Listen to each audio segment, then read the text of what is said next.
crimes.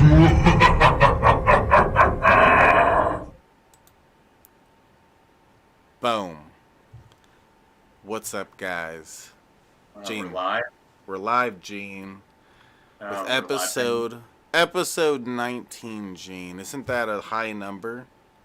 counting. I'm not even counting all the PPP streams. Yeah, I count the high crimes episodes. This is episode 19 of High Crimes. Some could argue the best episode. What? Probably past the 100 mark for PPP. Too late. A minute. I'd imagine if it's not passed, it's nearing it. Okay, there's So Crow's down in the waiting room. I don't know if we should let them in. there's no way it's not Crow. No, the account was hacked earlier today, and I just asked them in the DM to send an image of them touching their head with their thumb, and they're like, "Oh, you're gonna blackmail me with it later," and I'm like, I don't know, I'm kind of skeptical. Wait, is Drunken Crow around? Oh, let's wait until he shows up in the chat, I guess. If that's him, I don't know. That's Earlier very. today, they got booted from a bunch of the different Discords because apparently the account was hacked, and they were posting a bunch of Hold on, theories. there's one way we can find out for sure. Watch this. Good idea. Oh, he's going over there. He's being a researcher guy, Gene. He's going over there and researching. So this is episode 19. Hopefully this isn't a case that I already covered and accidentally am doing again here. I don't think this one looks 100% new. If any of you guys, both the people that are watching this live and the people that watch this later on as a video, if you guys haven't yet, join the Discord. It's pinned at the top of the chat, the live chat. Join the Dank Dumpster Discord. And here, I'll move him in, I guess. What's the info, yo? Yeah, that dude's a Russian. Don't let him in. No, that's him. Oh. All right. You're grounded, Drunken. You the real Crow? Yeah. All right, Yeah. guys. So don't cuss. We made it almost 5 minutes without cussing. I'm really proud of you guys. Okay. Yay! Yo, guys. You guys are special. Real special. All right. Let me see. Fixing the cameras. Let me bring the thing back up. So, real quick, I just want to say on these streams we make a lot of jokes. Lots of jokes and stuff. Maybe you won't see that a lot with these kind of streams or videos where people cover this kind of thing. But we make lots of jokes. Maybe some of them will be some crude jokes. But we triggered. It's not the place for you. yeah. So yeah, understand that there's jokes that get made on these streams, and we understand that murder is not okay, and these stories are horrible stories. That's right. Sad. Be nice to each other. Give each other hugs and kisses and presents and snacky cakes and nice things, flowers. And if somebody hurts your feelings, don't murder them. And if you have homicidal thoughts, see a professional. That's what you're supposed to do. Yes. Yes. See a professional gynecologist. Oh, my best Right. friend's in chat. Hey, bestie. Yeah. Everyone hit the like button for me, and what I'm gonna try not to do is, I guess, try not to pause the video too much. It seems that in the last episode we did that too much. There's people complaining in the comment section, Gene. They were mad. Really? It's Yeah. commentary. We're supposed to. No, but provide. last stream we did it way more than usual.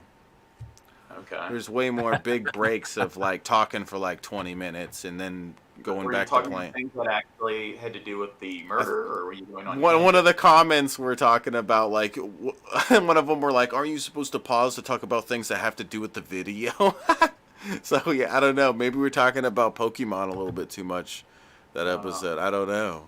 Oh, look, that's the wonderful thing about rabbit holes. Is once you find them, you got to go down them and have a look around. And sometimes a rabbit hole will have a rabbit hole in it, and then you'll find another rabbit hole in the rabbit hole that was in the You rabbit hole. leave that rabbit's hole alone, Red Eye, you freak. Oh, right. Okay? Gee whiz. Okay, I don't like freaks.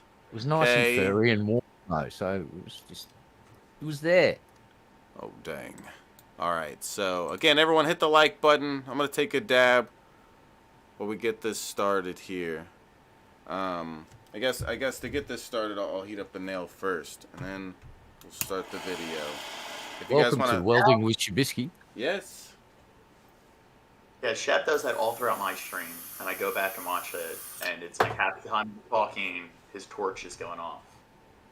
Oh, and one more thing, too, before we get this started. Everyone who likes this show and wants to support, there's a Patreon for it, and there is a there's a tier specifically for the podcast. I think it's $10. There's a link in the chat. If you're a $10 patron,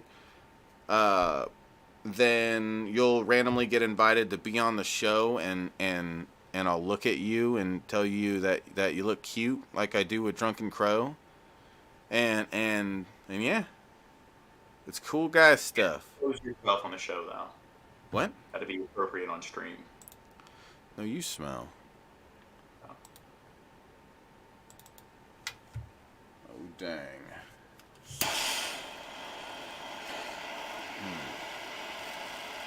Got your dab ready, Gene? No, dab. It's not good for your health. Kick him off the show, guys.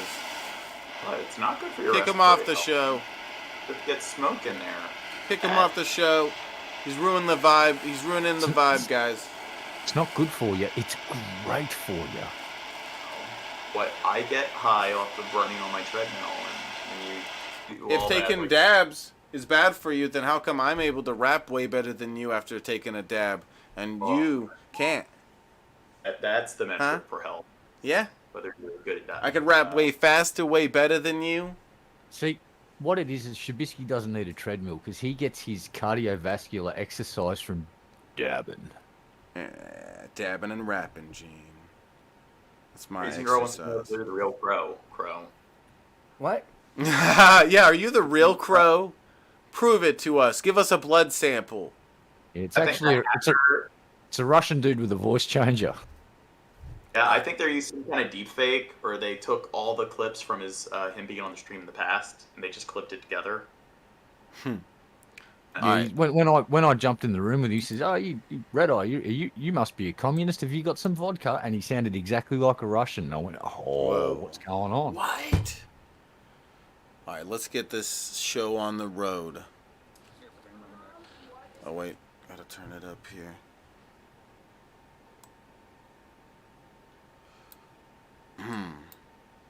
Here, bring him back. What is going on? Bring him on your back. Murder. What? We know you were there with Chad. They were all really loyal. He said if we ever talked, we were dead. I'm just like, hey guys, you wanna go do this? And when you said do this, what did you tell them you meant? Wanna go kill somebody? I don't know what to do. Do what? Just call Grandma and Grandpa and tell them that they need to call. Marred by a history of mental health struggles and attempts at taking her own life, Yeah, I think it's her. She's got pink hair dye. And usually women... Is that pink hair dye? No, previously she had pink hair Oh, dye. and, oh. Like, women wait. who got their hair Hold on. pink too are usually really neurotic, so I don't know. Whoa. We're doing this wrong. There's a disclaimer there, and nobody read it. So someone's got to put on the deep, gravelly sort of sexy voice and say that stuff up the top there. Come on, who's doing it? I like... don't know. What? I think you nominated yourself there, Red Eye. Really? Oh, all right. The following video is not legal advice. Do not rely on the information in this presentation without speaking to a licensed attorney. Whoa. Or somebody who's a criminologist or one of those people.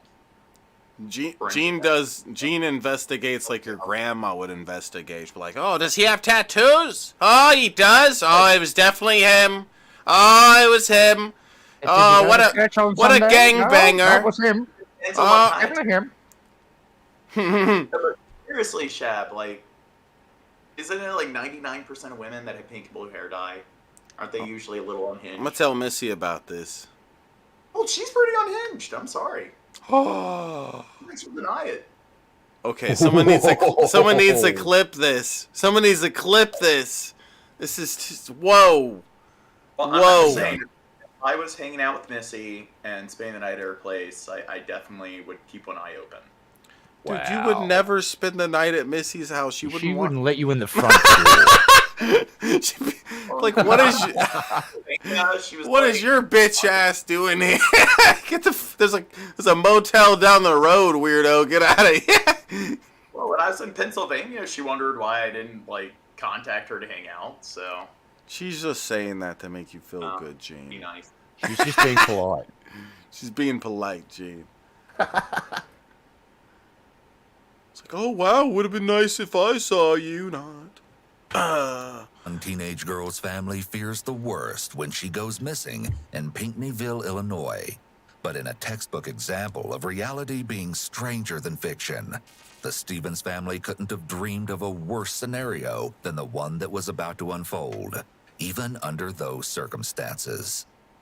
15-year-old Sydney Stevens was a bright girl who enjoyed fishing, four-wheeling, and hanging out with her friends and older sister, 18-year-old Dakota Wall.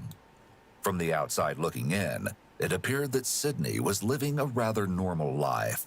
But underneath the surface, things were anything but ordinary. Tracy Stevens and her daughter Sydney had a great relationship, for a long time at least. However, in recent months, they'd been fighting. Not only that, but Sydney and Dakota had been engaging in fights of their own. Tracy's husband, Tim Wall, told police that Sydney and Dakota used to be very close, but had recently grown apart. In addition, Tracy's divorce from Tim was not something that Sydney took well. It left another void in her failing support system, especially when she found out that Tim was not her biological father. With the heaviness of everything weighing down on her, Sydney began to engage in behavior that was previously very out of character. There were times she'd run away. What? Doesn't it look like she's got a hurt soul? Well, she did get murdered, so I don't know. Her soul might hurt a little bit from that. And she was the one being interrogated with the. No, this is the 15-year-old that got found dead, Gene. Oh, okay. Yeah. Look at you. You think all women look the same, Gene? God. Wow. Real women. I love how when we do these episodes, that'll happen. Like the victim will pop up, and then Gene's like, "Oh wow, what a nerdy bitch!" It's like he's the one that got murdered. Gee, calm down. It's like, oh, I thought that was the murderer. But I did that at least once too. Maybe she was alive longer. Maybe she murdered her. You figured it out, Gene. Maybe she was the murderer. She's the bad guy. Worse were a series of attempts she'd made to end her own life. Then she killed herself and framed it on a relative. Oh God, Gene. All right, calm down, Gene. When she went missing on July 19th, 2010, Tracy filed a missing persons report, just as she had the previous month, an occasion where Sydney had chosen to disappear. While it seems certain Sydney had run off yet again, hours turned to days, and Sydney still hadn't returned. Then a horrifying development came on July 25th. For a place that proclaims itself the friendly little city, it was anything but that on the fateful day. Two fishermen found the lifeless body of Sydney face down in the local Buku Creek. Detectives were stunned. What? I think it was the fisherman. I think it was the local. I think it's anybody who just pops up on yes, screen. It was the local mailman. Probably it was him. It was him. No, it's the entire town. Plot twist. It was the narrator. Yeah, it was him. I definitely didn't do this. By the way, little information to go on initially, But as We're the gonna find investigation immediately got under... What'd you say about me, Gene? Whoever does the voiceovers, eventually, like, he's going to be covered in one of these videos. Somebody else is going to be doing the voiceover. The guy that used to be the narrator, he actually was a serial killer too. That's why he loved it. Yeah. Now I'm the new narrator, and I'm definitely not a serial killer. Trust me. underway, details quickly emerged. Law enforcement would eventually unravel a tangled web of lies and uncover a shocking revelation that could only be described as the ultimate betrayal. Let's begin now with an acquaintance of Sydney and our first person of interest, 18-year-old Carl Dane, who authorities have called into question just 3 days after Sydney's body was recovered. I guess you know what we want to talk to you about the situation with Sydney. Yeah. What do you know about it, Carl? About it or her. That whole situation or just in general her. I think that's pretty telling, like, right off the bat when that's his first question to the cop. What do you know about it? It's kind of telling. It's like... Plus, he looks all oily, and he's fat, and he looks like, I don't know, one of those, like, neck beards that you don't want to hang out with at, like, a comic book shop. He looks like a nice young gentleman, Gene. Stop judging him.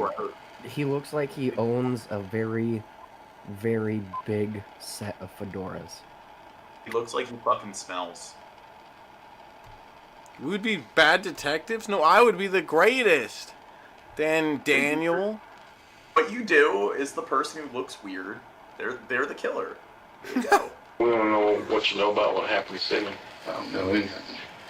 Do you remember where you were on Sunday night, what was that? 18th? I was sitting at home. It's a pretty quick answer. How do you know where you were that long ago?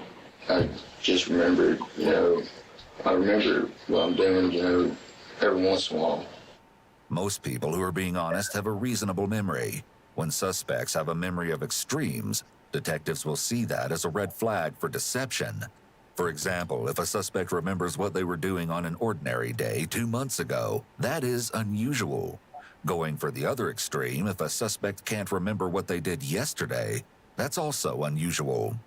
Sydney's older sister, Dakota, is brought in almost 2 weeks after Carl's interview to talk about the tragic event. While getting settled, the detective, Janice Barber, informs Dakota that she's from Chester, Illinois, and relays that it isn't unusual for her to help out with major cases from other towns. Can you tell me about your and Sydney's relationship? Well, we got along great till puberty. Then it was the don't touch my stuff, I hate you, fall off the face of the earth kind of thing. Like, Typical teenage sister yeah. things. But, like, we got along great unless I was on my period or she was on her period. Then we absolutely did not want to be around each other. Sure.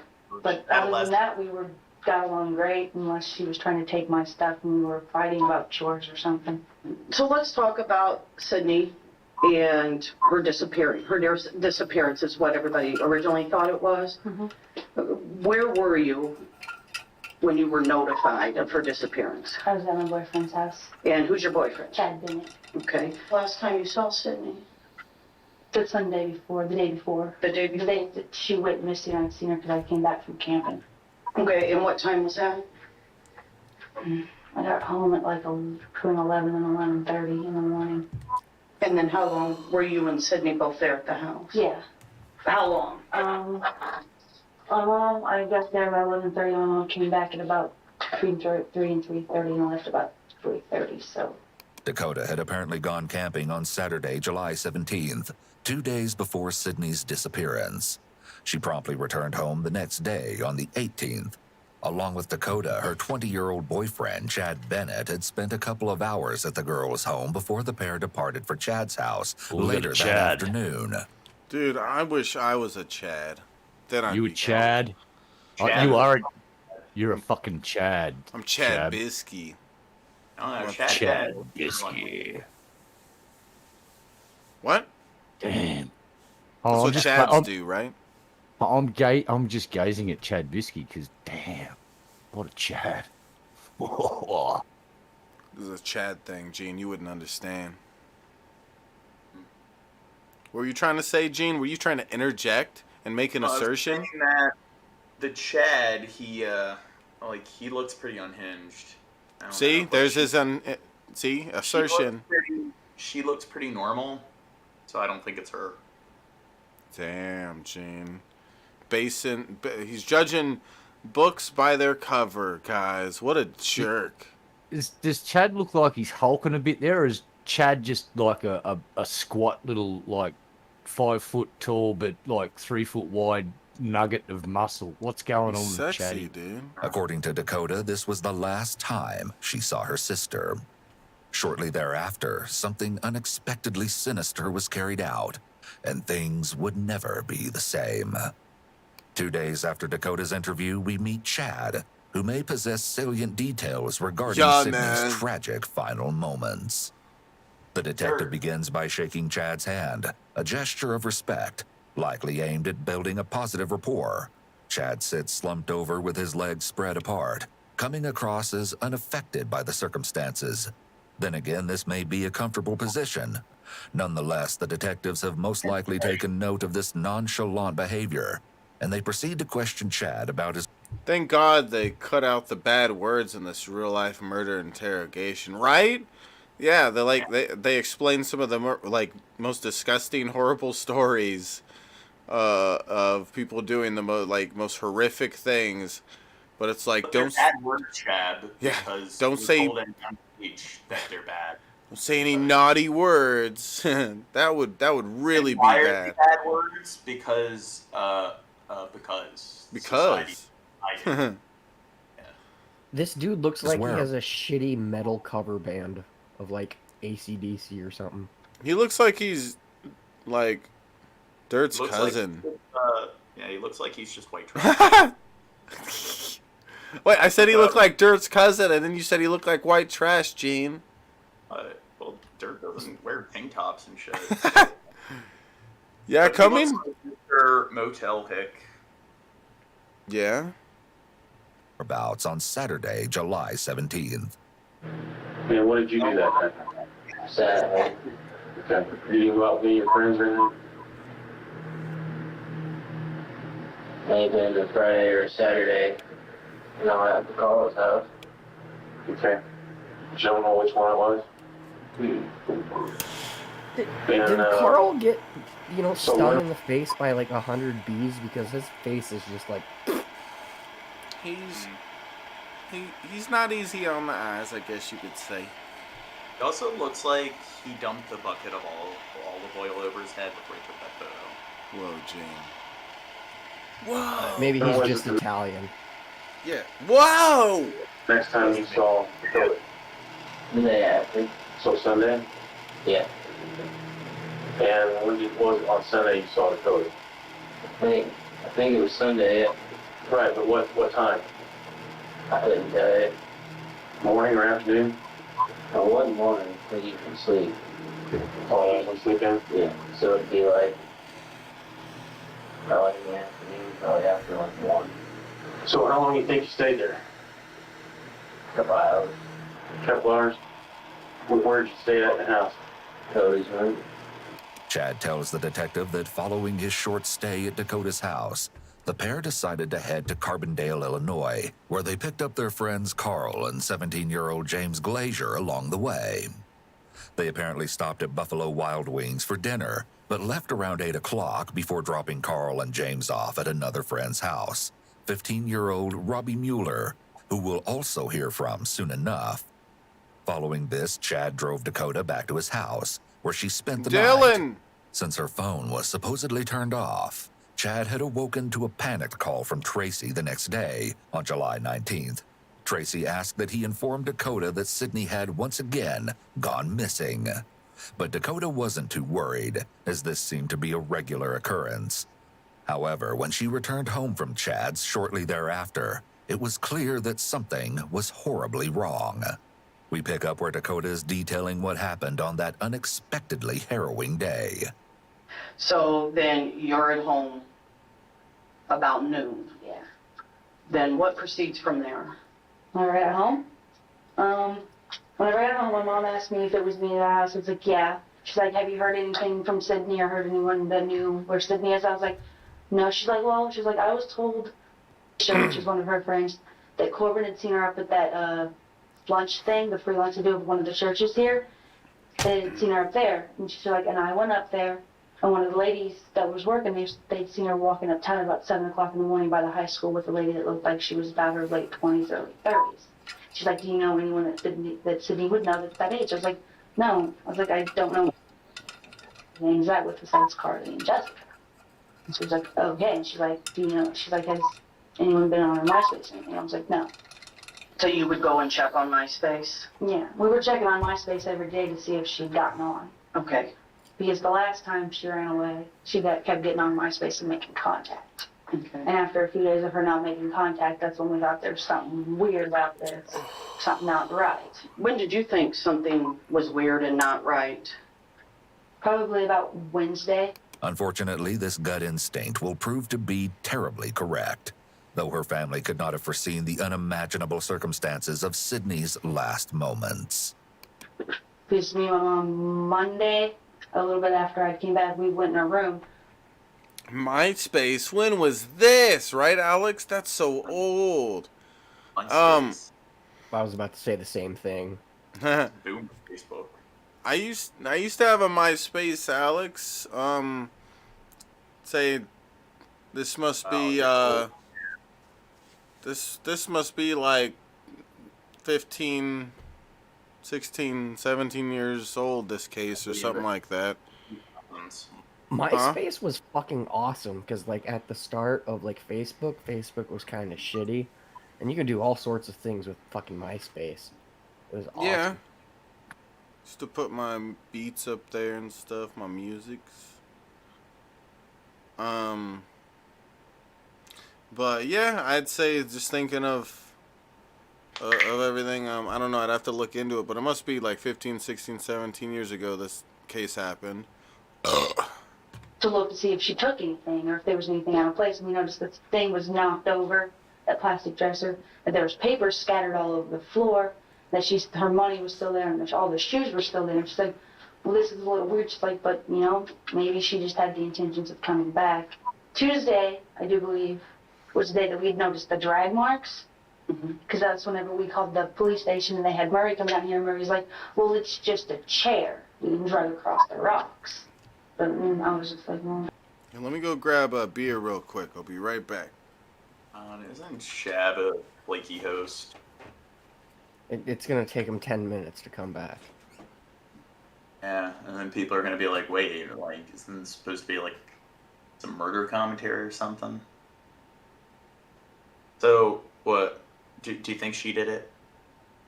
You think it's oily? She is the mastermind of the whole thing. She has been waiting years for her opportunity to get rid of her sister, and this was it. And she took it. She ran with it.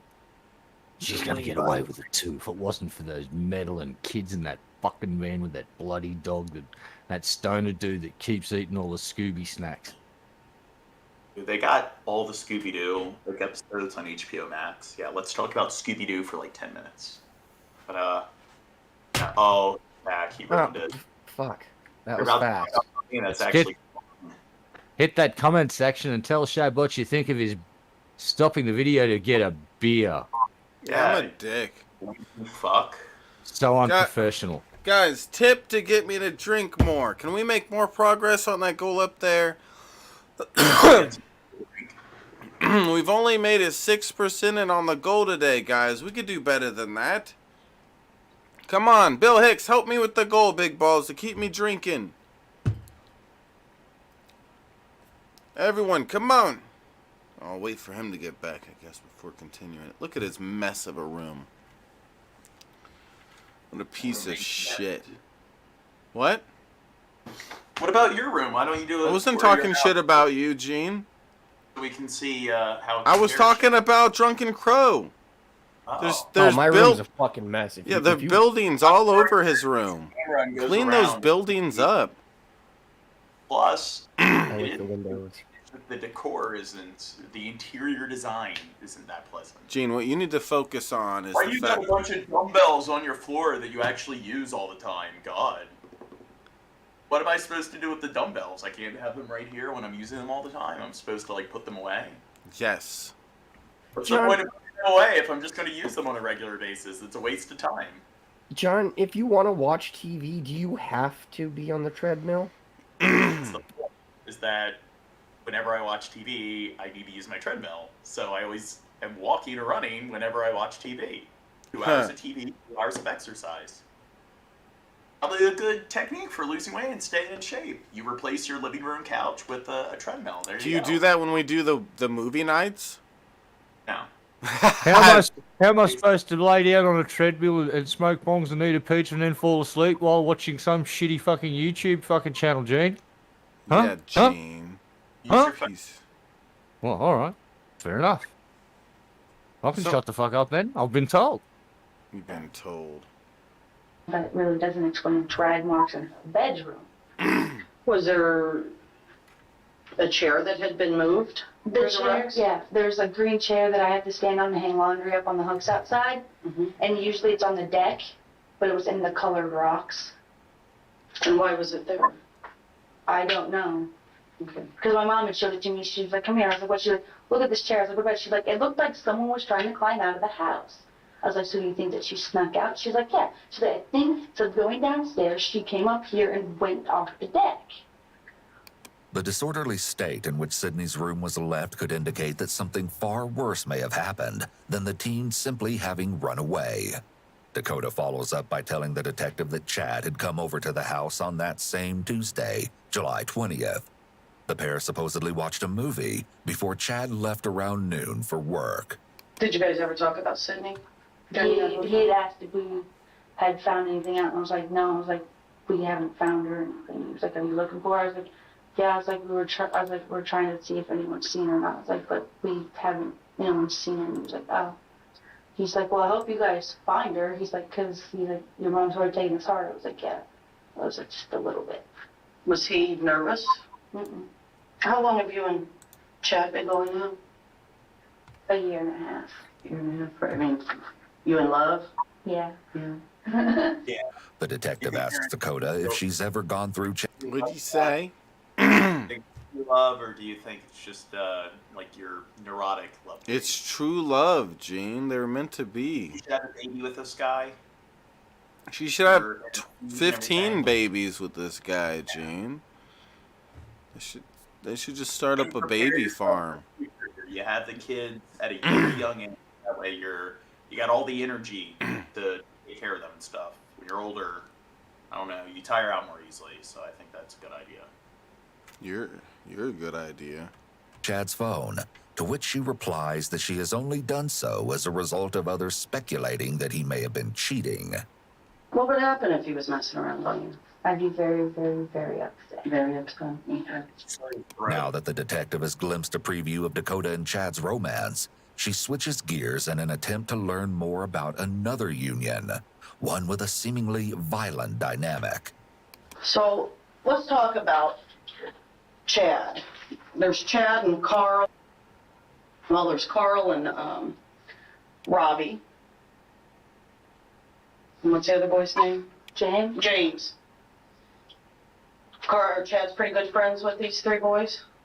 I know he's good friends with Carl, but James, he just met. Apparently I've known James since I was little, but I don't remember it. I've never known James. Whenever my dad moved back here, James was always over at his house, and that's how Chad met him. So it had over years he met James. And then Turtle just moved here, and he met Turtle a couple months ago. Okay. So what's the deal with this? Explain this gang to me that they're all in.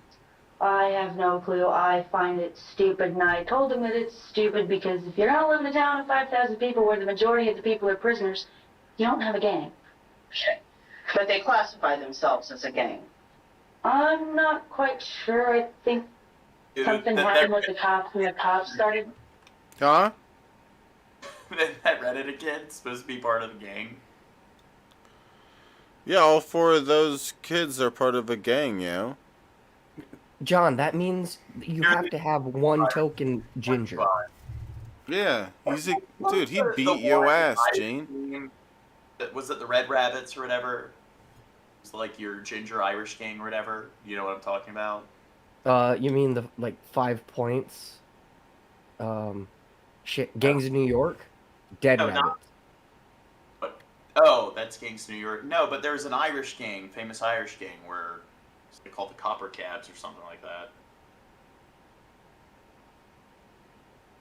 Really? Copper Cab's name? He's based on a gang. He's named after Irish gang. He's named after a gang. Copper.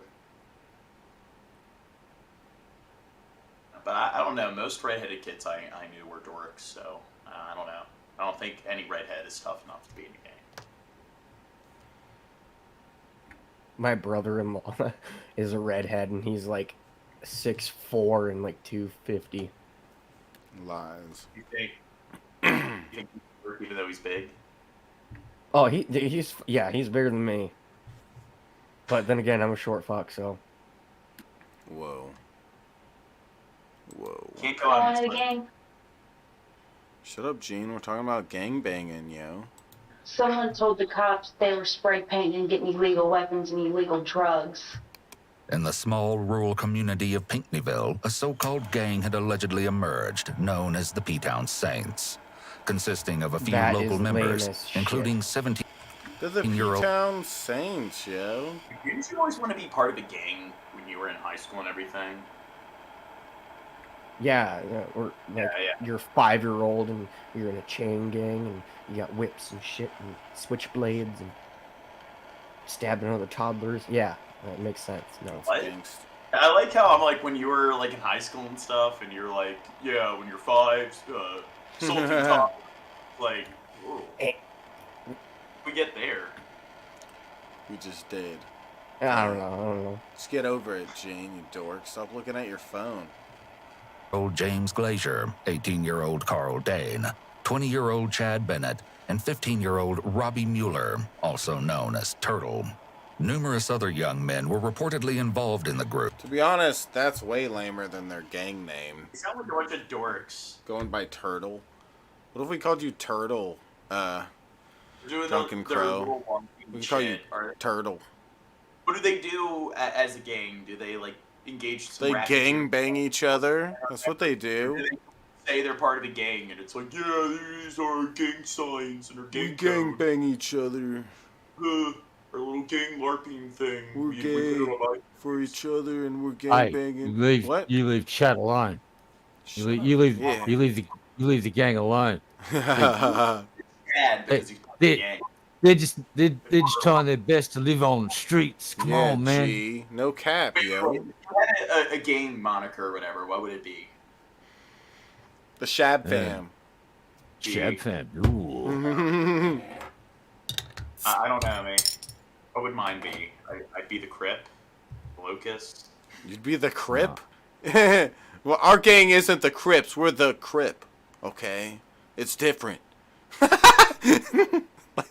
It's not the same, okay? Alright, I'm gonna take a dab.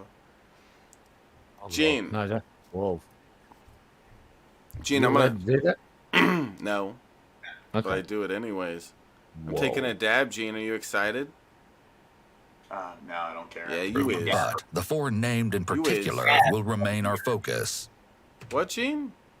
That you'd be Dabs or Dabber. That would be your gang name. Yeah, we the dab gang, yo. Fuck with us, get Reds dabbed on. What? Yeah. We will now meet the youngest member. Could you state your full name? Robbie Dawson Mueller. Robbie's formal attire demonstrates a level of respect many might quantify as unusual for an interrogation.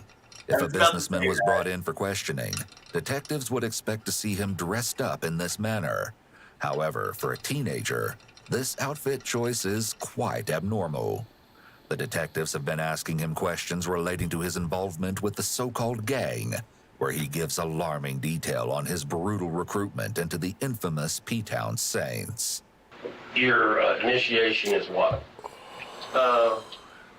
3 people and to beat the shit out of you for 30 to 60 seconds, depending on when they want to stop. Wait, what? Documentary on like Bloods and like their initiation is that it's called bloodletting, where they just beat the shit out of you for like like a minute straight or something. Yeah, there's a handful of gangs that do that. They either do what's it called? It's called cantonizing or No, they're beaten or sexton. So like if it's a female. Whoa. Yeah. Whoa. If you created a gang, what would the initiation process be? You gotta take 10 dabs within 20 minutes. I would do some waterboarding. Sheesh. You gotta chug a beer with your anus hole. Oh, you'd waterbeard somebody with like a beer. Did you say waterbeard? Let's waterbeard someone. Yeah, that's beer-boarding. It's gonna be expensive, but the people will be happy. What's the thing they do where they'll tie you down and they'll shake the beer and open it up right in your face, your nose? Apparently that hurts like hell. I've never heard of that. No, you take like some ghost peppers and shove it down there. I'm taking it to the next level. I'm taking this shit, waterboarding and all that crap. To get into my gang, you have to just buy me a $5 Amazon gift card. Whoa. Yeah. Whoa. Bill Hicks, Bill Hicks, stop slacking on the goal. Okay, help me on the goal. Okay, you're angrying me. What about... Technically, all of Australia is a gang. You started out as prisoners. Yeah, you guys are just a bunch of gangbangers over there, Reddit. What state are they in? Even your grandma, she's a gangbanger. What state are they in? What state is this? Illinois. Illinois. Okay, so do they have swamps in Illinois? Like, you take them to a swamp, you tie them down to a raft, you give them a bunch of laxatives so they shit themselves, you put honey all over them, and then you let the swamp do its thing with all the insects. Wow. Listen, hey, Turtle ain't gonna fucking dog on his fucking bros. You wait and see. He'll be cool as you watch. Turtle won't tell him nothing, man. Gene's weird. He thinks about really weird stuff. No, actually, that was a very He has a lot for like torturing people. It's one of my Dude, I think about having like butt sex and shit, and you're like, huh, how could I torture the fuck out of someone and really teach him a good hot lesson? steaming metal rod. I'm like, how could I? You do a little instrument. Raping. Chad, James, and Wait, Carl. whoa! Did you just say the word that you're not supposed to say? Raping. Okay. Paving Shab. Shut up. Shut up. Shut up. Oh, what's going on here? Awkward. Wait, what? You're anything bad.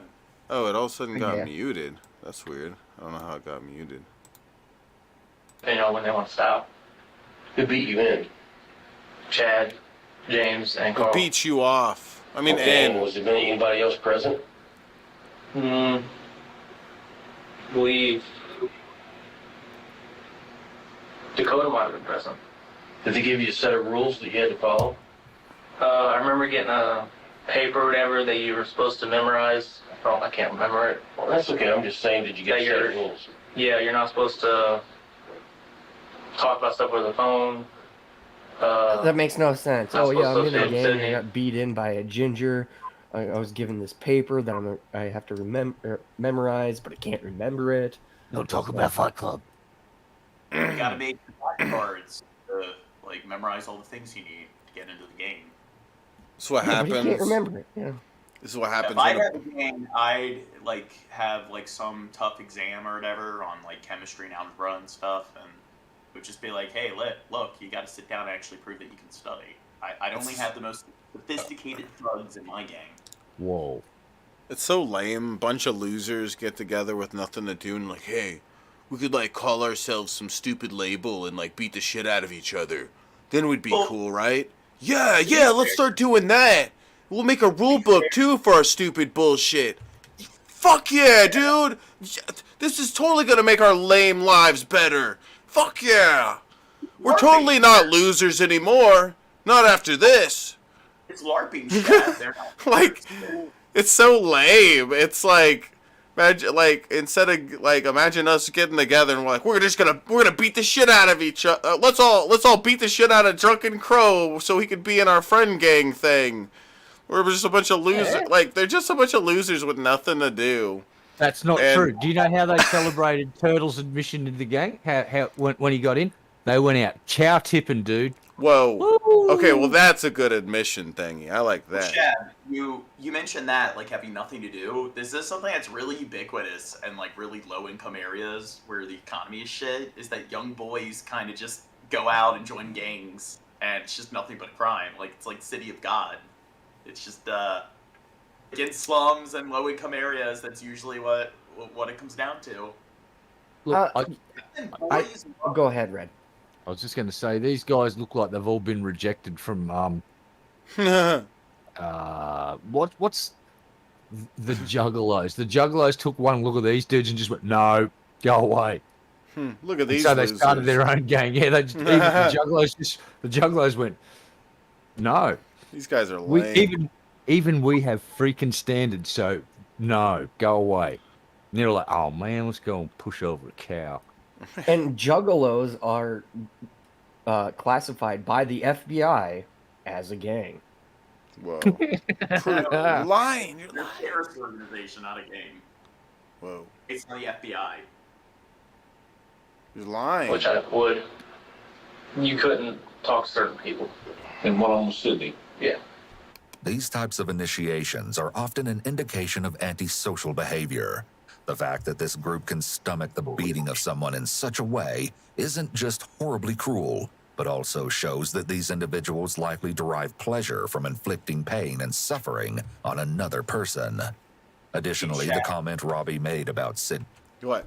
Did you know that like a third of criminals have antisocial personality disorder? You're lying. They're all a bunch of nice guys. Okay? They're all a bunch of sweetie pies, right, Red Eye? Another name for antisocial personality disorder? Gene. No, sociopath. So that's what a sociopath is. Somebody who has antisocial personality disorder. So a third of criminals are sociopaths. They like beating people's faces in. They get off on it. It's sadism. But not Hitler. Hitler was a saint. No, he was a psychopath. So there's a difference between the two. Psychopath. Psychopaths are born, sociopaths are raised. Whoa. Oh, nature and nurture. Okay. Yeah. He shows that they likely had a grudge against her. Or maybe it was just Dakota that had an issue with her sister and didn't want her boyfriend and his friends associating with her. These indications of Chad being considered the... Wait, hold up. Was that actually... Now I'm thinking about it. Was this written in their rule book? Like, don't talk to my sister. Dude, Yep, that's rule 3. Dude, that's how you know it's a hard-ass gang, when it's like, yo, don't talk to my little brother. That's rule number 2. Rule number 3, don't eat candy canes on Tuesday. Alright, that too. Okay, what else? What else can our lame-ass gang have for rules? Like... How would you consider yourself a gang if you have, like, less than a dozen people? They're working on it, okay? Look, they're gonna beat up more people to let them in the gang. So they can go yeah, they go around, beat up people, and say, "Hey, now you're in our gang. We beat the shit out of you. Now we want you in our gang, bro. You're cool. We need to beef up our numbers. We're gonna go to the old folks' home. We're gonna beat them up and not be part of their gang. That'll teach these old people. They kidnap them and beat the shit out of them. Whoa. And they're scared of this, and they're like, I don't want to like leave the gang because they'll beat the shit out of me again. Right. So from this point in the video, we've got to refer to this gentleman as Commander Chad. He's dirt. He's dirt. No, it's Commander Chad. And you got to say it like that too. No, he's... Don't you call him dirt. He's Dictator Dirt. That's Dictator Dirt of his gangbang. Dude, he's got gang tattoos. He's so cool. You don't see his tats? He has something on his arm there. I don't know what that is. That's his Commander stripy tattoo things because it's yeah. Chad Commander. Whoa. But one of my rules, like for a gang, is that you have to like at least murder one person. It has to be in the news, and you gotta cut off their payment. Whoa, calm down.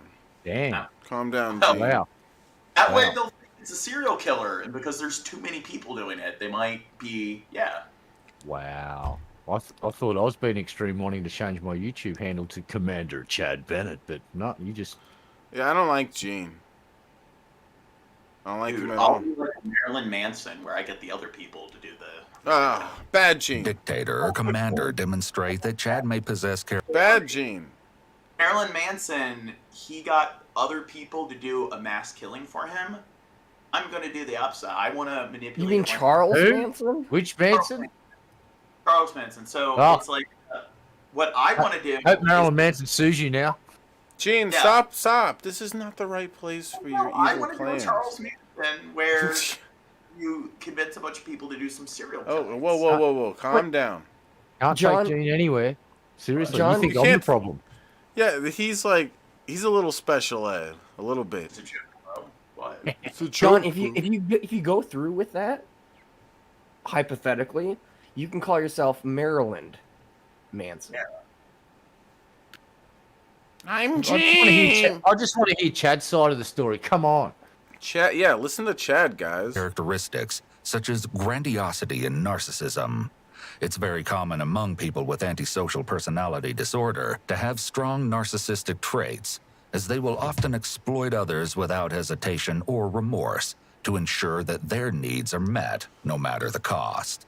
Additionally, Robbie alleges Chad is the dictator who ordered his henchmen to carry out all of his horrible intentions. But could he have gone so far as to plan the ultimate crime? Let's hear from the so-called commander himself. But I mean, the whole Saints thing, I'm out. I'm done at. Let's talk about the Saints for just a minute, okay? Because this is something we got to talk about. I understand. Dude, we all play Saints Row together. We should make a make a gang called the whatever our city's called, Saints, bro. That would be a really cool name and gang for us. Oh, that's the game where they ride around on basically massive overgrown turkeys or whatever. What are the birds called? Is that game? Is it a different game? I've never played any We're of these. talking about Saints Row. It's just like GTA, where you're running around in a city, driving cars, shooting people. But I'm thinking Final Fantasy. That's right. That's you're silly. Yeah, you're a gang and you recruit people and stuff in Saints Row. Yeah, like Manhunt's a serial killer simulator, like Saints Row and GTA are like mass killer simulators. Yeah, the game I was thinking of, these dudes is it 3 or 4 dudes and they're driving around doing missions and stuff, and video games just sort of blur into one big sort of blob. You're a crap. blur. Yeah, they're all the same thing. You're just like pushing buttons to get characters to do stuff. No, you're gay. All right, let's continue. How long has there been a Saints? Very long. Long? How long? A couple months, maybe. Just a couple of months. In recovered texts, Chad, codenamed Chuckles, had recited the official Saints pledge. For my fellow Saints, I hereby pledge my life to my brothers, and will do whatever is in my power to help them. If need be, I will die for my fellow Saints, just as they would die for me. This sort of unconditional devotion to the wannabe gang is typical among these delinquent groups. Human beings have innate desires to belong. You're saying that they're all like apathetic. That seems pretty empathetic. You devote yourself to like your brothers, your other saints. So it seems like their little club encourages like loyalty, friendship. Yeah, after you beat the shit out of them. Yeah, I guarantee you, fucking put a gun to like 2 people out of the 6 or 8 or whatever. Oh, are you gonna die for this person? Yeah, they're gonna be like, nah, brah, shoot him before me. Be like, I'm not dying for this motherfucker. Yeah, I don't know. Even if it is, You think they're gonna follow through with the code? How much of those do you think are actually gonna be loyal to that code? Return in or sell out one of your buddies. Do you think? I'm guessing that within a few hours of their interrogation starting, it was a competition to see who could yeet the other person underneath the bus the furthest in an effort to distance themselves from the impending doom that this group is about to be facing. These people are about to get annihilated from society. How many of them go? Let's find out. But Commander Chad Bennett, it seems like he may be in a spot of bother. Commander Chad, we're all fucked. Then they have their little like security with their gang and so forth. You're lying. Belong and to be accepted, which drive us to be a part of one or more social groups. We need to get together and protect each other, do what friends are supposed to do. And, that was wasn't even really that long ago. Ganja Kings just went away. So originally you were Ganja Kings? Yeah. Apparently, before the not-so-well-known Peace Saints came to life, a group of young men had previously formed what was known as the Ganja Kings, although they were supposedly no longer active at this time. It started out with Was Ganja King started by a 13-year-old? Because that's what it sounds like. There'd be us, and there'd be 3 people that were up above the rest. And when you say us, who would be us and the 3 people that are above the rest? Me, Carl, and James were the 3. And so is that 1, 2, and 3? Yeah. You're number 1 because you're the OG. I started it, right. Yeah. And then after me came Carl, and after Carl came James. So the order would be 1, 2, and 3 then? Yeah. Top to bottom? Yeah. And now, does anybody else have a tattoo like you got there with Saints on it? No, but that's going to be gone soon. It's what? It's going to be gone. Why is that? Because that was nothing but a big mistake. Chad's ominous hand tattoo, showcasing a cross and skulls, is supposedly part of the gang initiation process, although it's not reported that Carl, James, or Robbie have the same one. This initiation system can be seen among various gangs across the world as a... What? Don't you think that, like, I love how a lot of gangs that are all about, like, crosses and stuff like that, and, like, symbols associated with the church and Christianity, and it's like, how much, like, do you think a lot of them go to church every Sunday? Or read the Bible, and, I don't know. Even at that, it's just stupid to me, because they may as well have a unicorn or something, like some bullshit. Well, It's just a fantasy that like... I'm tired of adults believing the bullshit, like, God shit and stuff. I'm kind of tired of it, and it's, like, it's lame. It's, like, stop, like, I don't know. Yeah, I'm... I agree it's stupid overall, but it's just, like, I like how gangs do it, and it's, like, if you talk shit about the Bible, what'd you say, motherfucker? And it's, like, do you think if they go to church, do you think the average churchgoer is gonna, like, I don't know, like, want to join their gang? I don't know. A lot of people are dumb about shit anyways. They think if I don't know, whatever. Like, but anyways, the religious shit is stupid. People need to grow up. I think that's more cultish than it is gang related. Yes, gangs do use religious symbols in their logo, but I don't think they stick to the core of what they believe or what they should believe or something like that. I'm gonna make a Satan's gang or a Satan gang.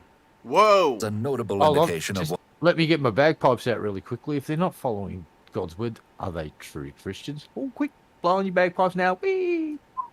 Billy-loo. That's how my No bagpipe sounds. Billy-loo. Nah, we're gangsters. You're a gangster, Jane. One's allegiance to their group. But along with this, new members may be required to undergo a physical beating, such as the one described by Robbie. Like you say, it did turn into a gang. Oh, yeah.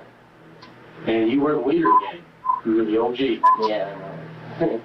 And some of your guys really got into it, didn't they? Interrogator. They were all loyal. Right, I mean, I hate to say it, but it's kind of like dogs, to be honest. I mean, they were... Like what? Like dogs. You could tell them to do something, they'll do it.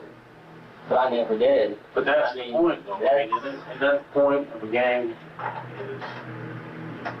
You're the leader, you have your soldiers or people below you. And if you tell them to do something, it's just like in the Army. They're supposed to do it, isn't that right? Gosh, yeah. And Carl was really into that one. Yeah, I guess you could say that. And James was really into it. Oh, yeah. They need to stop showing Carl and James because I'm on the brink of laughing. People who have antisocial personality disorder with narcissistic traits have... When people have stuff to say. What? Gene's giving me a hard time. You hear that? I mean, Gene, don't tell me when to pause it and when not to. I mean, when people are trying to say stuff, how I'm pulling a Gene when people show up. I'm doing a Gene. And Red Eye, do you think I'm doing anything wrong? No. See? An excessive so shut the fuck up, Gene. Need for admiration. Stupid They'll often bitch. seek out people who will worship them to satisfy their grandiose sense of self-importance and preoccupation with power and control. Having these loyal young boys around him means that Chad was likely able to use them however he saw fit, even if it Did meant you hear that? committing a He's a groomer. Chad was going to use those young boys in whatever way he saw fit. Whoa. Yeah. I'm going to fit my dick in Drunken Crow. That's what I see. That's what I see fit. crime or harming other people. Along with this, Chad's demeaning reference to the other members as dogs may be yet another indication of possible narcissism. Whoa. People with antisocial personality disorder don't fully trust anyone in their lives. They're very... What do you want, Gene? Like, they're getting information out of him by just stroking his ego. Like, he's all into the gang thing, and it's like, yeah, so you're like, he's like, yeah, I'm the OG. And it's like, yeah, the thing is people like this, they don't have a well thought out plan for anything. So, like, yeah, like, if I was going to be doing what they're doing, I'd think things through very, like, thoroughly and stuff. They just get plopped down in this room and he doesn't know. You could tell that he doesn't know which way to go with it. And then he's just giving up some information, not all of it right now, but most of the information. Like, he's given up plenty because he knows that that's obviously just going to be, like, evidential that they got this gang going and shit like that. well, he's not very forward thinking or pragmatic. Because Yeah, there's no planning about it at all, and it's stupid. It's like, if you're going to be so dedicated into this stuff, how about you think a little bit before this? They're Like, a little overt. Like, they're too, like, open about all At their the same- gang activity and their gang logistics. So now they got all this on file for this, like, local gang where they know, like, all the hierarchy and, like, all of their bullshit. It's like, do you really want the authorities to have that much intel on your little, like, criminal organization? It's like, I don't think it's Don't question Commander Chad. Decision. Yeah. I'm doing stuff. Now, I just want to point something out. Now, just like many other episodes were pointed out, first thing I want to say, this is not legal advice. I love saying that because it's not legal advice. But have you noticed the lack of something in the room with all of these people? Lawyers. Ooh, They're all too Shabisky's paying stupid. attention. And that's why there wouldn't be a video like this if they did get a lawyer. They wouldn't end up on these kind of videos because there wouldn't be much they'd give up because their lawyer would talk them through it and make sure they say the right stuff. And be like, yeah, I'm part of a gang or something, and the lawyer would be like, well, don't say that, okay? So, don't be stupid. Part of, like, the little rule thing, initiation, is, like, don't talk to the cops at all, just say lawyer, lawyer, lawyer. Say, I plead the fifth. It's like, they're like, all these people in all these videos, it's like, they're so fucking stupid. Why don't they just, like, say, I want to see my lawyer? They give so much fucking information away. Yeah, also, I think if you're under 18, you're not required to, but you should have a lawyer, unless you waive that right. And most of the kids are just like, oh, I didn't do nothing wrong. Well, no, I think it's up to their parents, their guardian, to choose that. Yeah. Well, is it? Yeah. And, but none of these are minors. They're all adults. They're all in their If you're a 20s or minor, whatever. like, depending on the state, you have different rights depending on how old you are. In a lot of states, if you're like 16, you have the right to, like, consent to certain things or not consent to certain things. I would imagine that there are some states in America where if a police officer doesn't arrest the minor, they're allowed to pull them in and have a chat to them as long as the individual agrees to it. Good point about it being state by state. I don't think there's a uniform approach in America when it comes to this sort of thing. Yeah. You're lying. Very cynical. Sorry. You're a liar. And often anticipate that others want to do them harm or betray them, even those closest to them. I guess I don't know what you would call those guys. Would you trust Carl and James to be truthful to you? Yeah. Why? I don't know, it's just something, I trust them, they didn't trust them.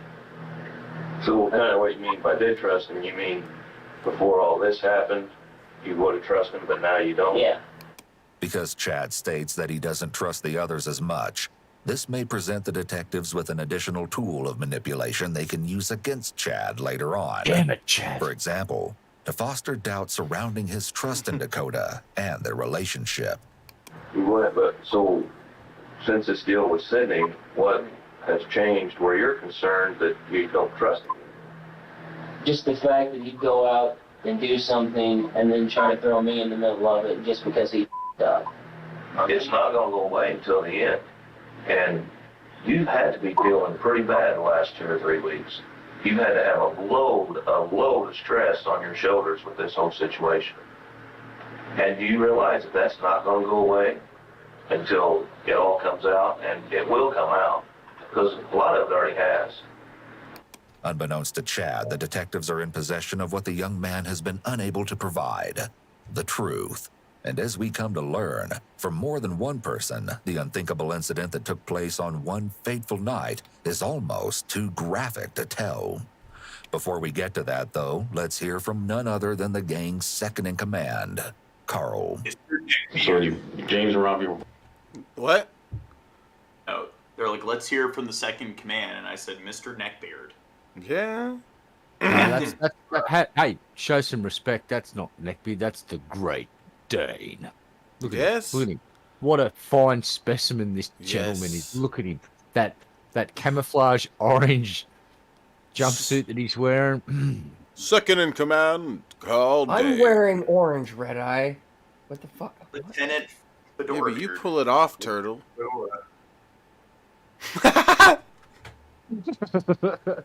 Both of your grandpa's house. Yeah. And what did you tell them, or what did they tell you they wanted to do?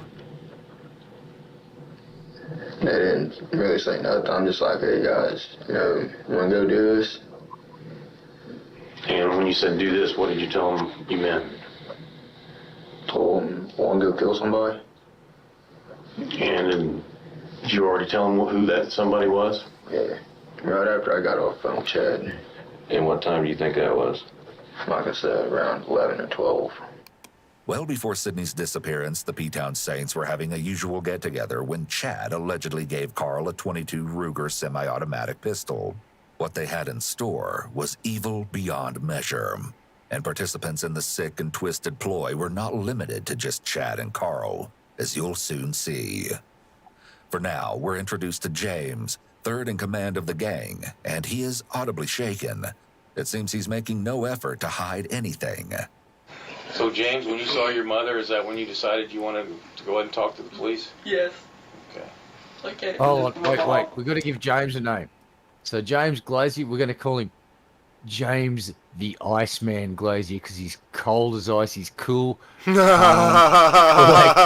Keeps his composure. He's the only one bawling right away. I love my mom. I'll tell you guys everything. This is a ploy. It's a ploy. God. He's stone. He's stone fucking cold. This is James the Iceman Glazier, ladies and gentlemen. Prepare yourselves. Dude, when you see him in a bar, you're like, ooh, I love to my mum. I love you, mum. I'll go to prison, mum. He's playing 4D chess with him. It's really just part of his plan. It's just Emotional manipulation. Yes. I love you, baby. Come on, we gotta do this. We need to do this. Okay, James. So you want to talk to us now, right? Yeah, is there any, I do, but... He's scared. You either want to talk to us, or you don't want to talk to us. Okay? I'll talk. You know, what we want is 100% of the truth, okay? Well, No matter how difficult it that's is. fine. I've already tried to protect him once. I'm done. Okay. And when you say try to protect him, what are you talking about? Carl. Okay. You 100% sure when you he's say down Carl, and can't harm me? when you say Carl, who do you mean? Carl Dane. Did you hear his question? No, You 100% sure he's in jail and he can't harm me? Yes, I'm he's in jail. He's in jail. And he can't hurt it. No, Okay. he's in isolation. It appears that James has finally grasped the severity of the situation, but only so when his freedom is on the line. It was Sunday, the 18th, I think, right? Yeah, Sunday the 18th. The whole day I've been drinking wine that I had left at home, and I got a little bit of tequila left, so I've been drinking all day. Who were you with? Me and Carl. That night Robbie came over. And whose house were you at? Carl's grandpa's. Out in the country? Yes. Okay. And Carl was driving. He asked me if I wanted to go somewhere. I said yes, and Robbie came too. And he told us on the way what he was doing. And he said if we ever talked, we were dead. Okay, then what did he say? He told you what we were going to do. What did he say? He told us that we were going over to take Sydney and kill him. He told us we were going to. And he had the gun down his pants, a .22 pistol. Although James is emotional and sounds very distressed as he's describing the series of events that transpired that night, it's unknown if he was really forced to go with Carl to commit this crime, or if he's just saying this now because they've all been caught. By telling the truth, he may even believe that this will lessen his responsibility for what happened.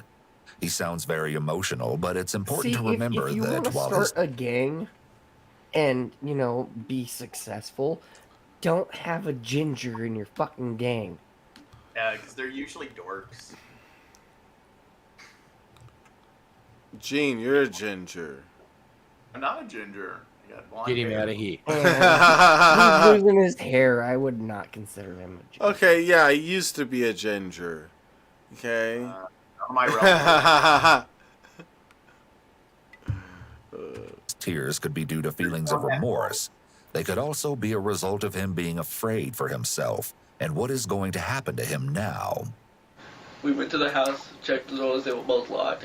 So who all went to the house? Me, all of us, me and Robbie. Okay. Robbie was to look at Carl said. Robbie and Carl lifted me up and made me unlock the doors, like I've said. So lifted you up to where? The patio. And where'd you go once you got on the patio? I unlocked the door, the front door. How'd you unlock the front door? The patio was unlocked. Oh, so it was unlocked. Are you talking about a regular door or a sliding door? The sliding door was the patio. Yeah, so it was unlocked. Yes, and then I went downstairs and unlocked the downstairs basement door to Sydney's room. It's rather suspicious that the patio door to Sydney's room had all... What? Can you hear me when the video's playing? What? Are you Can't talking, hear me. Gene? I mean, Gene? you're kind of quiet compared to everyone else here. Let me look at... I guess I'll turn you up extra loud even though you just don't know how to use a mic because you're fucking retarded. Okay. I don't think it's the mic. I think my voice is just very, very loud. Gene, are you? I can see your mouth moving. Are you talking? Can you hear me? I seen the green blip. Are you talking? Is Crow doing some trolling? Maybe. I turned you up a bit there, Gene, you complainer.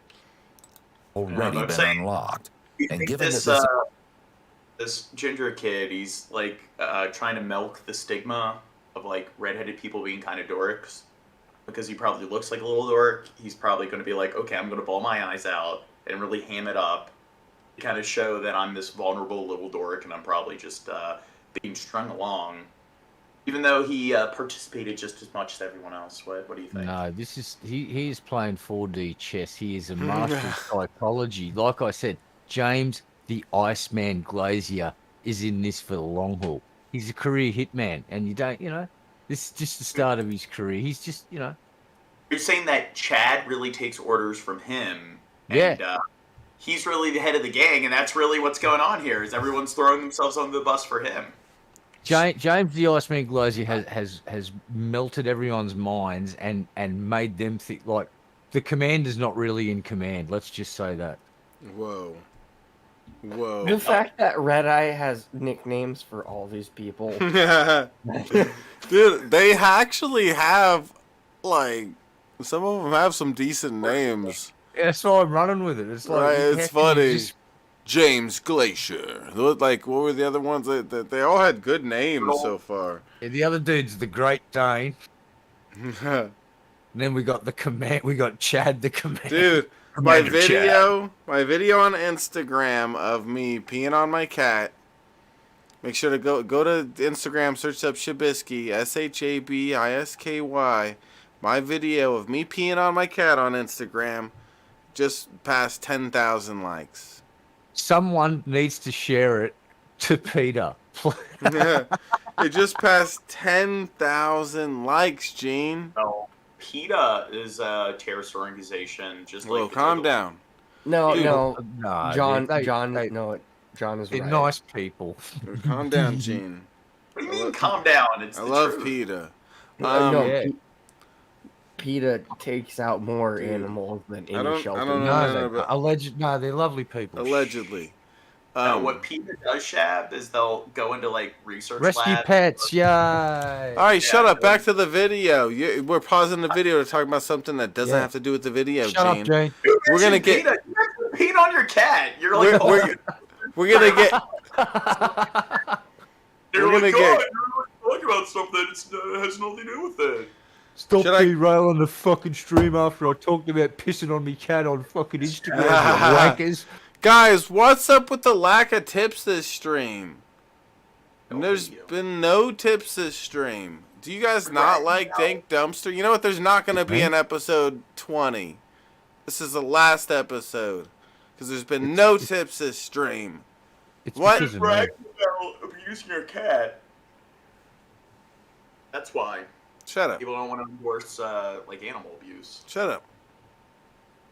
What if deepfake Drunken Crow? He's actually that Russian guy that I thought he was earlier, and he's just siphoning all of the tips off without us even realizing they were there. What a butthole. Wow. I'm trying to buy the best tanks to fight Ukraine. 10,000 likes, Bishop. Go give it a like on my Instagram, Bishop. No one tell Ben. Tell Ben what, Bishop? About my cat video he's talking about. What was I gonna say? So,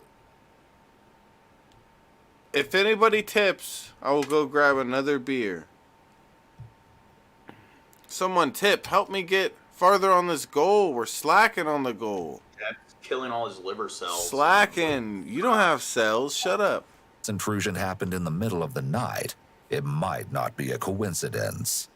I grabbed her so Tracy didn't wake up, because if Tracy woke up, Carl was going to shoot her. I wanted to kill Tracy. How do you know that Carl was going to shoot Tracy? He told us before we walked in. He said, "No, leave no witnesses." So you're in the house and you go down and let them in. And what happens next? Carl points the gun at her and makes me wake her up. At first, she asked me what I was doing, and she knew who me and Carl were both, because she goes, James and Carl. She said our names. And she's trying to yell for Tracy. I didn't want Tracy to wake up, because if Tracy woke up and came downstairs, Carl was going to shoot her. So what happened to stop that from happening? I jumped on her so she'll be quiet and put my arm in her mouth, and then Robbie came over and helped me. Is she on the bed or where? Yes. She's on the couch thing. Okay. I asked her to be quiet. She started walking. It's a little odd when the person in your gang has a speech impediment too. I don't know.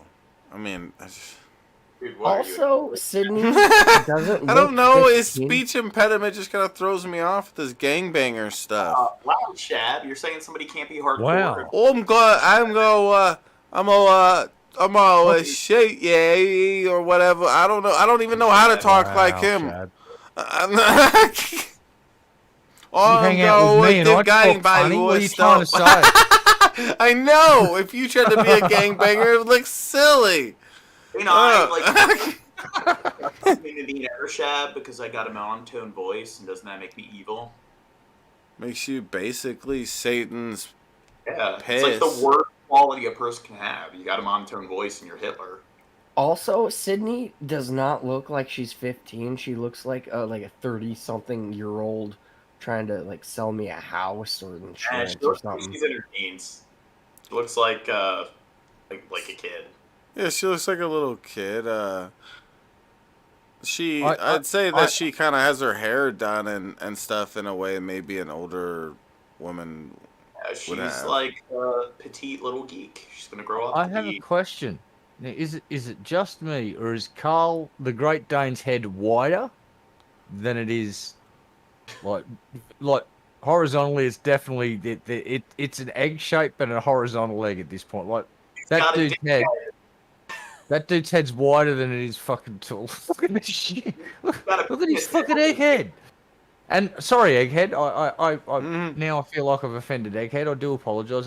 This dude's no Egghead. Egghead's a goddamn legend. Dude, one day we're gonna figure out Egghead was doing this kind of shit. Okay. He's gonna have a video. He's gonna have a video like this made of him. That's why his tub was all grimy. He used it for a lot of shit. Yes. Is that Egghead before the beard growth? Yes. Another plot twist. Egghead is the narrator.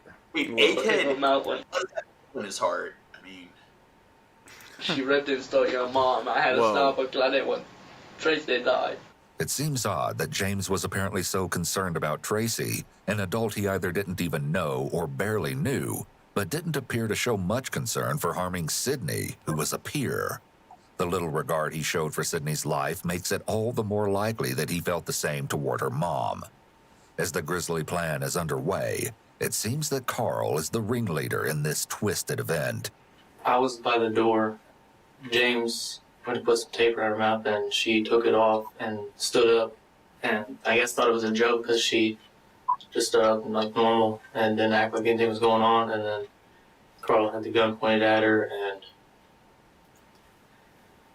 that's when she kind of flipped out, and James grabbed her, and they wrestled to the ground and everything, and Carl walked over towards me and stood by me. She was kind of out wrestling him and everything, and Carl told me help him. And I went over and I put her in a chokehold. Sure. And she went unconscious. Carl said get her outside. Me and James, I don't remember who had what end or whatever, but started bringing her outside right after we got out the door. She woke up again. And Wait. So she was on the verge of beating the shit out of this ginger, and Carl was just like, she had the better of fucking the Iceman apparently. So B-word. So the turtle had to come in and be some solid backup there and put a chokehold on her. Yeah. Chokes her out, but she wakes up as they're dragging her outside. So it's ding ding round 2. Dude, it's crazy that they put the tape on her and she didn't like realize that they were actually serious about what they were doing at first. Like they just thought they were fucking around. She just thought they were fucking around or something, and that's what you'd expect. She's a little 15-year-old girl. You know, you'd expect this to be a prank or something, not real life. Like what the fuck? Like my best friend prank. They're doing a sandpepper. Yeah. Like, what the fuck did your 15-year-old little sister do to you to make you have to want to kill her or have people kill her? That she's flat. It's like, what the fuck? It's like, and these are a bunch of adults, people that are supposed to be adults. I wouldn't say adult for that James guy. I would say maybe like. How tall do you think? He's probably like 4 or 5. He's a hobbit. I think everyone participating in this as an adult, and James looks like he's somebody that could be 18, 19, 20, 21, somewhere around that age. The sister is minor. All of them look like they're above 18 probably, and it's like these like I've said this before, but it's like, you know, when you're a teenager, you're kind of a little prick and stuff. At least a lot of us are, and it's kind of a time in your life where you kind of learn. I don't know. There's some point in your life where you're wrong, and you got to learn to better yourself and stop being a jerk or whatever. Maybe you know, I made fun of some kids in school. I was a jerk at some point and stuff, and that's just part of being a teenager is you know, or at least younger, is you learn from your mistakes and become a better person. And it's like this little 15-year-old girl didn't even have that choice. Well, maybe she was a little bitch to her older sister or something. I don't know. It's like that's what she has a right to do that, like to have that growing stage in her life and stuff. Like, I doubt she did anything fucking crazy enough to call for this. This like, that's crazy to think. Like, kill your little sister. Mistakes at any age, you're saying only children can learn from their mistakes. So you're saying when you're an adult. I'm not saying that. I'm just saying mainly for everybody. That's like your learning. That's a big learning stage in your. That's the big part in your life when you're a child or teenager, where you're supposed to learn not to be a jerk and to treat people nicer and be more fair of a person and all that kind of stuff. And you know, what do you want, Gene? Cortex, which is the part of the brain that's mainly associated with reasoning, doesn't fully develop until the age of 24. Lies, Gene. You're just making this stuff up. Also, the fact that she can just like swat off a ginger, and then they have to have like 4 other people to like knock you down. That should say something. And James, he's the one crying and stuff. Yeah. He didn't want to do it. He obviously was like only doing it because everyone else told him he needs to do it. Like, and he's part of this group where he needs to, like, he's a loser. He's been a loser his whole life, and this is his only way of being accepted by anybody. Like you wouldn't give in to temptation. You wouldn't jump wrong, in. Shab. That's what I'm the Ice perfect. Man wants you to think. Yeah. Whoa, you're an ice man. You're a very nice man. All right, I'll be right back. Hold on. I'll be right back. Hold on. I will be right back. Hold on. Yeah, screw you guys. I'm going home. Oh wait, I'm already here. Well, I'm gonna not do what they're doing. How you doing there, audience? Hope you're doing well. Apparently, the rest of the cast have just gone, screw this guy. We're gonna go and make some fried shrimp, or I don't know, calamari maybe. Who? I don't know. Yeah, I don't get paid enough for this shit. This is ridiculous. I want a pay rise now. Seriously, it's like, you know how much I get for doing this? Nothing. They don't give me anything. They threaten me, and if I don't come and do the show, they threaten to burn down my house. So I have to come and do this. Every week they make me do it now. But don't tell Gene that I don't. Shh, shh, shh. See, I got fries, and they're unsalted. They didn't come with any sauce or ketchup.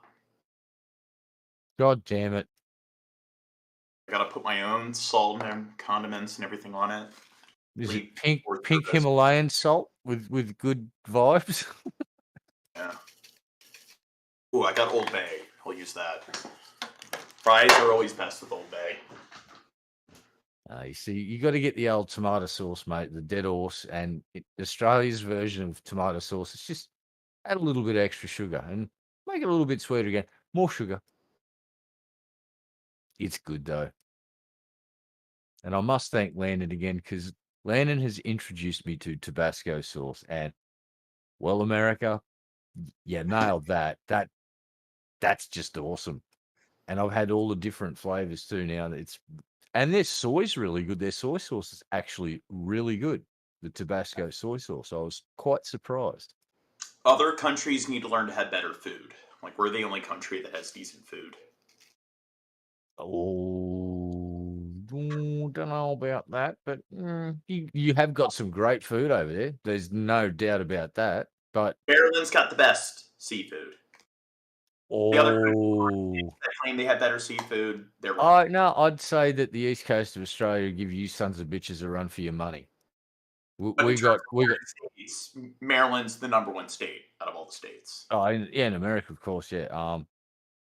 But over here, it's the whole country's just basically got surrounded by ocean, so it makes it pretty easy to find delicious food. But one of the things, Moreton Bay bugs, they're just weird looking lobstery things. They're delicious. We get mud crabs, sound gross. Kangaroo Oh my steak. god. Yeah, no, I'm talking seafood, but and then when No, you I start would getting actually into try a kangaroo Yeah, steak. I would. They're like Yeah. deer in North America. Just venison is probably better. I'm actually surprised that Indigenous folks haven't started farming and slaughtering them and selling the meat. But here's a funny thing: did you know that there's a push in America right now to ban kangaroo products because it's cruel to? Well, here's what these activists don't understand: that if the professional roo shooters don't go out there and actually keep their numbers down to a decent level, they're given they're allowed to shoot a certain amount per year. It's all government run and they closely watch the population numbers. And if they put this ban on, because apparently they want to ban kangaroo leather out of soccer boots and football boots and other things, which is just really silly. Like it or not, he's a fact that some folks might not like to swallow, but animals is a renewable resource because you can breed more of the buggers. Leather's a renewable resource, just like a tree. Sadly, the skin's on the animal, but if you make use of the animal by eating all the meat and blah blah blah, it's a Are you renewable saying resource. that when it comes to overpopulation, a bullet to the head is a more humane death than starving to death? Well, Yeah. yeah, I'm guessing that's what I'm saying. But over here, they use the meat from the kangaroo. They use the skin. And if America wants to ban the importation of it because some animal activists are going, it's cruel. It's like they don't have the full picture of what's going on. And if I don't see we don't control the Americans population, they suffer a great deal. So, yeah. treating animals cruelly. And it also kicks off the black market trade in their skins. If you do a crackdown like that, it just boop. And the football companies will just move on to the next animal. If you think they're going to pay for synthetics, think again. They'll just look down the list. The next animal that's got leather that's just as nearly as supple and as workable as kangaroo leather, and they'll just use that instead. Oh well. Koala or wallaby is next. Yeah, well, probably not going to be koalas because we're doing a pretty good job of wiping them out. Yeah, they got They're on the they got endangered herpes. species list. Nah, Yeah. chlamydia. No, chlamydia. There we go. No, thanks to for some reason we don't like to leave their environment alone. It's like the East Coast is mainly where they are, and we just go into their habitat and flatten it. Well, seems like they don't just get out of the way. Well, on animals and their skin, there are gator farms. Yeah, got them here too. Well, yeah, they probably do. Crocodile farms, gator farms. Definitely Raise do. gators. Have been doing it for decades over here, man. For boots and wallets and shit like that. Like, I mean, what's the difference? Oh, I'm going to answer Raisin's question. So I've had normal Tabasco sauce, but Landon sent me over a box, and there was the Chipotle one. There's actually the original one. There's one that's milder than the original, which is really nice. Then there's the sweet chili one. And then you start getting up into the death hot chili ones. And then there was a strawberry chipotle one as well that I had, which was, how do I put it? I put it on ice cream and I tried it and it wasn't bad. It was like this sort of strawberry sort of weirdness, but it got spicy as well, but it worked.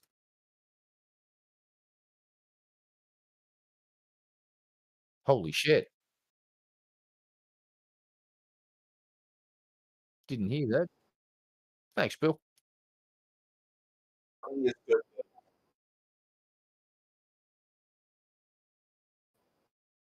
Food is good for you. It's sustenance. It is, isn't it? You'd never see Shabisky doing that. What? Oh. You never see Crow doing that. He wouldn't consume alcohol on stream or eat food, would you, buddy? Never.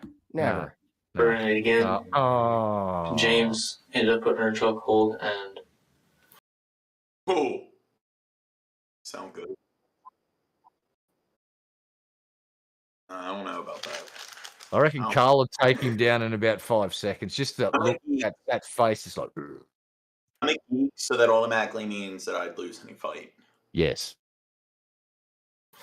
kept it on her for quite a long time. What happens next? He put her in chokehold again and held it for several minutes. And muted Bisky apparently. I didn't know I was muted on the stream. I'm sorry. Stopped, checked her pulse, and there wasn't one. They James said he'll get the car. Thank you, Bill Hicks. I noticed you came through with a $20 tip. Thank you, Big Balls. Guys, be like Bill Hicks and tip. Now this is the important part we're talking about. What happened while he was going to get the car? Carl sat there and smoked a cigarette. So she's unconscious now, right? Yeah. Or maybe even dead, right? So how did you guys get her to the car? Somebody took an arm or a leg and just lifted her up and drug her. Somebody? Yeah, one of us took one arm, another guy took another arm, somebody took the legs. So then why were pants down? Well, I wasn't, I was walking behind them while they were dragging, until we got to the creek, and that's how the pants got down.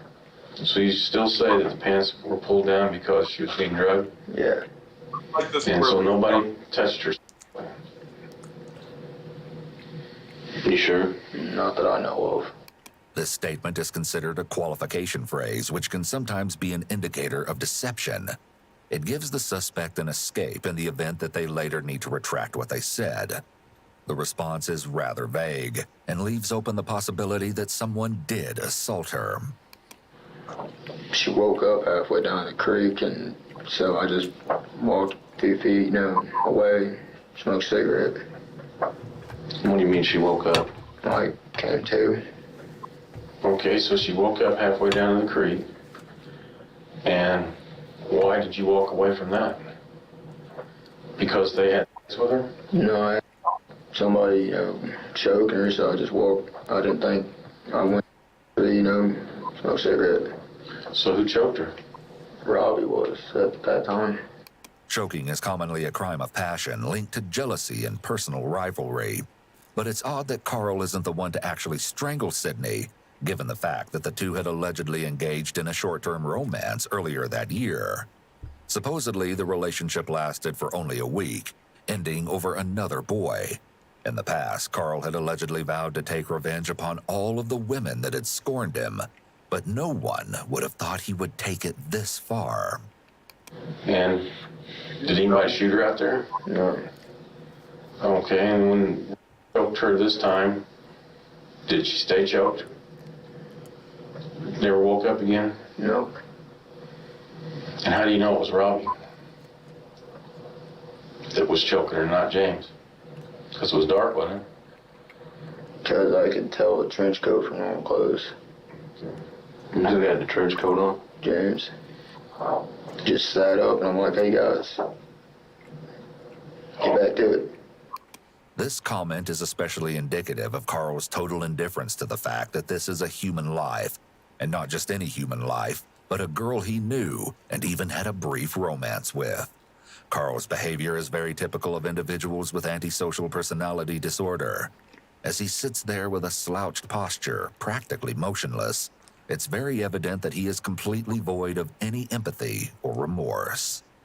When law enforcement recovered Sydney's body on July 25, 2010, she was unrecognizable and needed to be identified.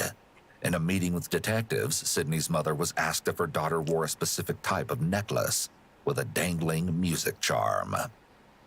Tracy confirmed it was Sydney's, and with the heartbreaking revelation, Tracy came to the terrible realization that her daughter was dead. 10 o'clock that night, you called Chad the next day. Is that right? Yeah. And why did you call Chad? What did you tell him? Just to see what's up. No. Come on, Carl. You know, we're all Did you tell him the mission's accomplished? Told him the job's done. Told him the job's done. And how did he know what job you had because of the phone call you made ahead of time?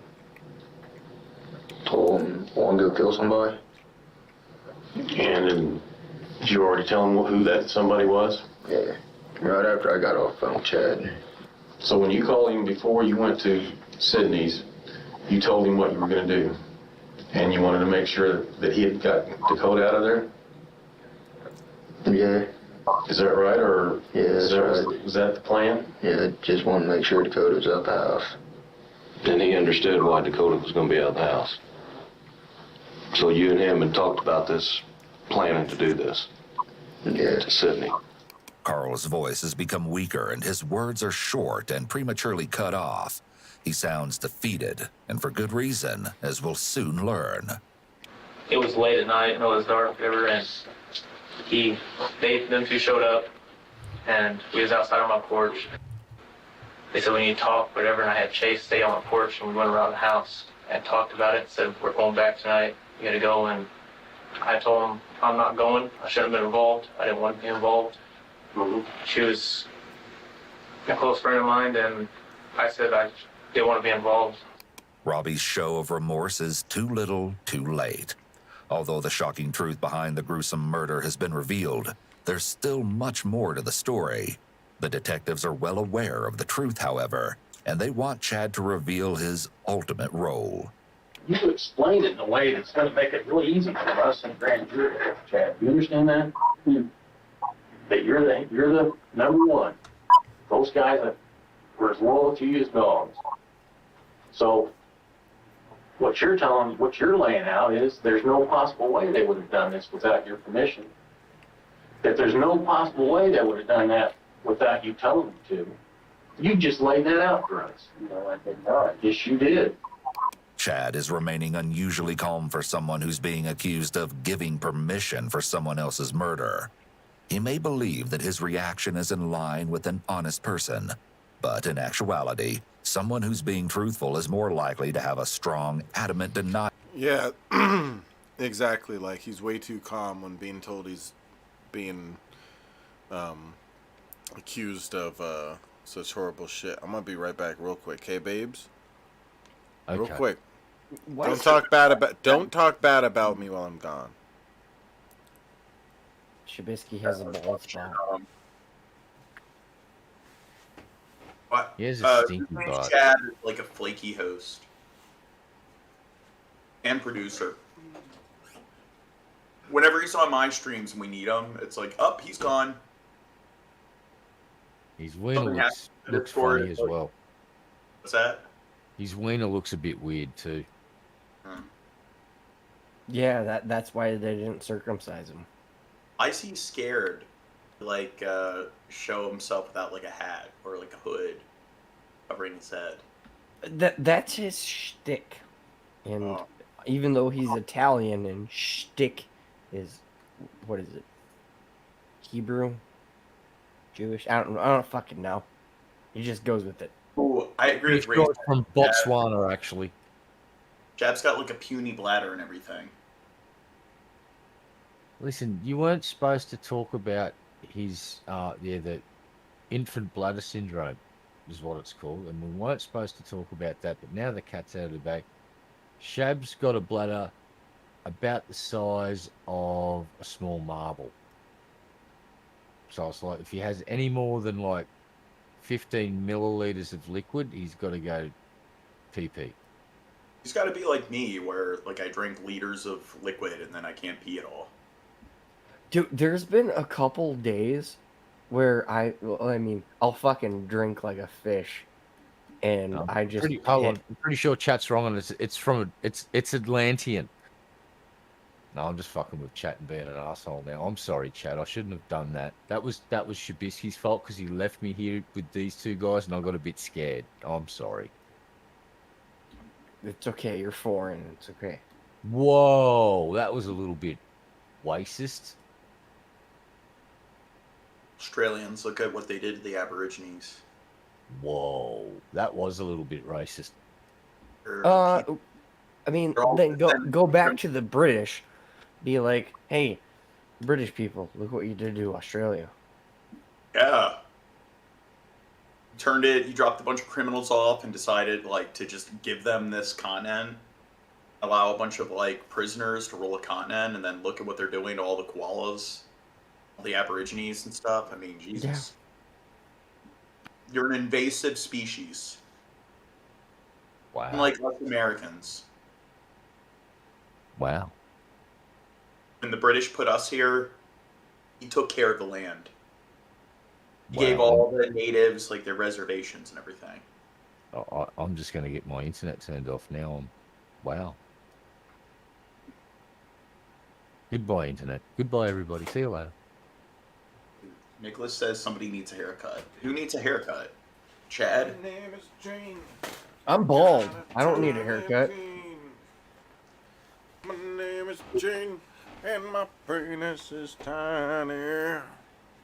Projection much? What'd you say? All right. So make sure you don't tell Shab that we let the audience know about his infant bladder syndrome and his tiny little marble-sized bladder. Oh, hey, Shab, how you doing? Conditions. What? Nothing, buddy. This is Also, my condition. Cute. Nicholas says that one of us needs to have a haircut. I guarantee you it's not me. So, John. Shab's bald. Takes his hat off. Prove it. Prove it. Take your hat off. You prove it. You're the one making the claim. Whoa. Well, every time somebody tries to get you to take your hat off, you refuse. Maybe nobody's tipped me enough to get me to do such a thing. Wait, AW got some free poop. It's like, where did you get free poop from? And can I get some? Let me get some. I want it on this. All right, I'm gonna drink another beer in the name of Bill Hicks, my Lord and Savior. I'll do a ball sack. What? You said you're gonna drink a beer, and I'm like, then he's gonna get up in another 10 minutes. Shut up. Accusation. A truthful individual may even become hostile if their denial is I was eating food, Gene. I was washing my hands off. It had nothing to do with peeing. You doofus. On the other hand, someone who's being deceptive is more likely to offer vague denials or use a weak tone of voice, as Chad is doing now. I have a hard time believing that you would order the murder of your girlfriend's sister. I have a hard time believing that. But you know what? You're making me believe it. The detective is trying to shake Chad's confidence so that he'll slip up and admit to something. Once they can get him to confess to having knowledge of the attack, it will be easier to later prove that he was much more involved. In an exclusive, never-before-seen interview with Dakota's childhood best friend and Chad's ex-girlfriend, Jerica Coupling, she reveals exactly who Chad really was. Whatever Chad wanted, Chad got. I do feel, and I do think, he is capable of being that person to be in charge. He's done it before. I didn't know anything except what I was being told from my dad and mom. All I know. What? Let me ask you this. Carl had a 22 Ruger. You've seen it, you've shot it, right? He claims it came from you. No way. How did you get it, Carl? Doesn't have any money. I can't even be around guns. You know, let alone get them. But you have been around guns. Yeah. You're not supposed to be around guns, so that's not really an excuse. I mean, it's just like... As we already know, Chad allegedly supplied the gun to Carl. Him potentially lying about it takes away any credibility that he may have previously had, although that might have been slim to none. You don't tell what's going on? say if I was in their position and say someone did something, right? Mm-hmm. Yeah, and they got off in that, and I'd be pretty pissed. We've got at least 5 other people telling very important things about what took place. And they're all asked bunches of questions, and they all match up, and they all make sense. And it's just not going to be good in the end. Chad likely feels torn here. If he believes that the others have turned on him, as the detective is claiming, he may be worried that he will fail. If you're gonna off somebody, don't do it with a small caliber pistol or rifle. Whoa, Crow, calm down. Calm down.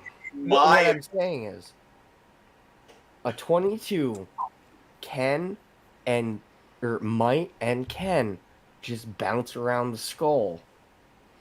But if you have a bigger caliber, if you're actually gonna do something, it's smarter or more smart. Whoa. I'm just saying. This is. I'm offended, Red Eye. A 22 caliber is not the best weapon. Yeah, don't teach people how to crime better. Bad joking, Crow. Wait, I'm gonna do a professional disclaimer here. Ladies and gentlemen, the folks here at Dank Dumpster do not endorse Drunken Crow's views on that stuff about higher calibers. We believe in peace, love, and mung beans, and maybe a little bit of weed and some cuddles down by the fire, but let's just calm down and pump the brakes. Yeah, calm. No, what you is dissolve the body. So you got to find the right chemicals. Whoa, okay, we don't. Jesus Christ. This just needs to be the Shabisky and Red Eyes show. What's happening? It's just like I mean, this is just so unusual. Usually, everyone's telling me to calm down. This is crazy. Crazy, man. Gene's not taking his medication. Face a worse punishment for lying, not appearing remorseful, and being seen as uncooperative. However, if it's all a lie and his friends haven't mentioned his involvement, there may not be enough evidence to convict him. Without being able to communicate with them, he's faced with a decision dilemma. Rather than admit to anything, Chad maintains his innocence, but the question is still lingering in the air. Why was Sydney murdered? There's one other person who has yet to give answers, someone unexpected but undoubtedly close to Sydney, though not by choice. Again, we're met with the lively Dakota, who, up until this point, hasn't been a person of interest. When we pick up, the detective leaves no room for small talk and jumps right into the most critical of information. Is there a reason Carl, James, and Robbie did not like Sydney? Robbie, I do believe, never knew Sydney. James, from what I have heard him say, he was getting mad because Sydney was apparently going around spray painting stuff and blaming it on him and Carl. And Carl, him and Sydney dated during spring break, which... Oh, shit. Yeah, which I think would have been... You think the Saints is just one big simp gang, and they were doing Dakota a favor? No, she was the gang leader's girlfriend. Yeah. Gene. So they were simping for her to kill kill her sister. He was simping for her, and then they were simping for him. Okay, well, whatever. It's the entire gang. Look at you being pedantic. She's not the leader. I'm saying she's not the leader. There are, the gang's simping for her, or at least the gang leader's simping for her. You should simp for me, Gene. Why don't you simp for me? Yeah, give him that Gene bussy. Chad being annoying, interpreting language in an overly literal manner. Gene, you should simp for me. The first weekend of April. As you'll see, the next question that the detective asks will come as a total shock. Which one of these warrants murder? Spray painting?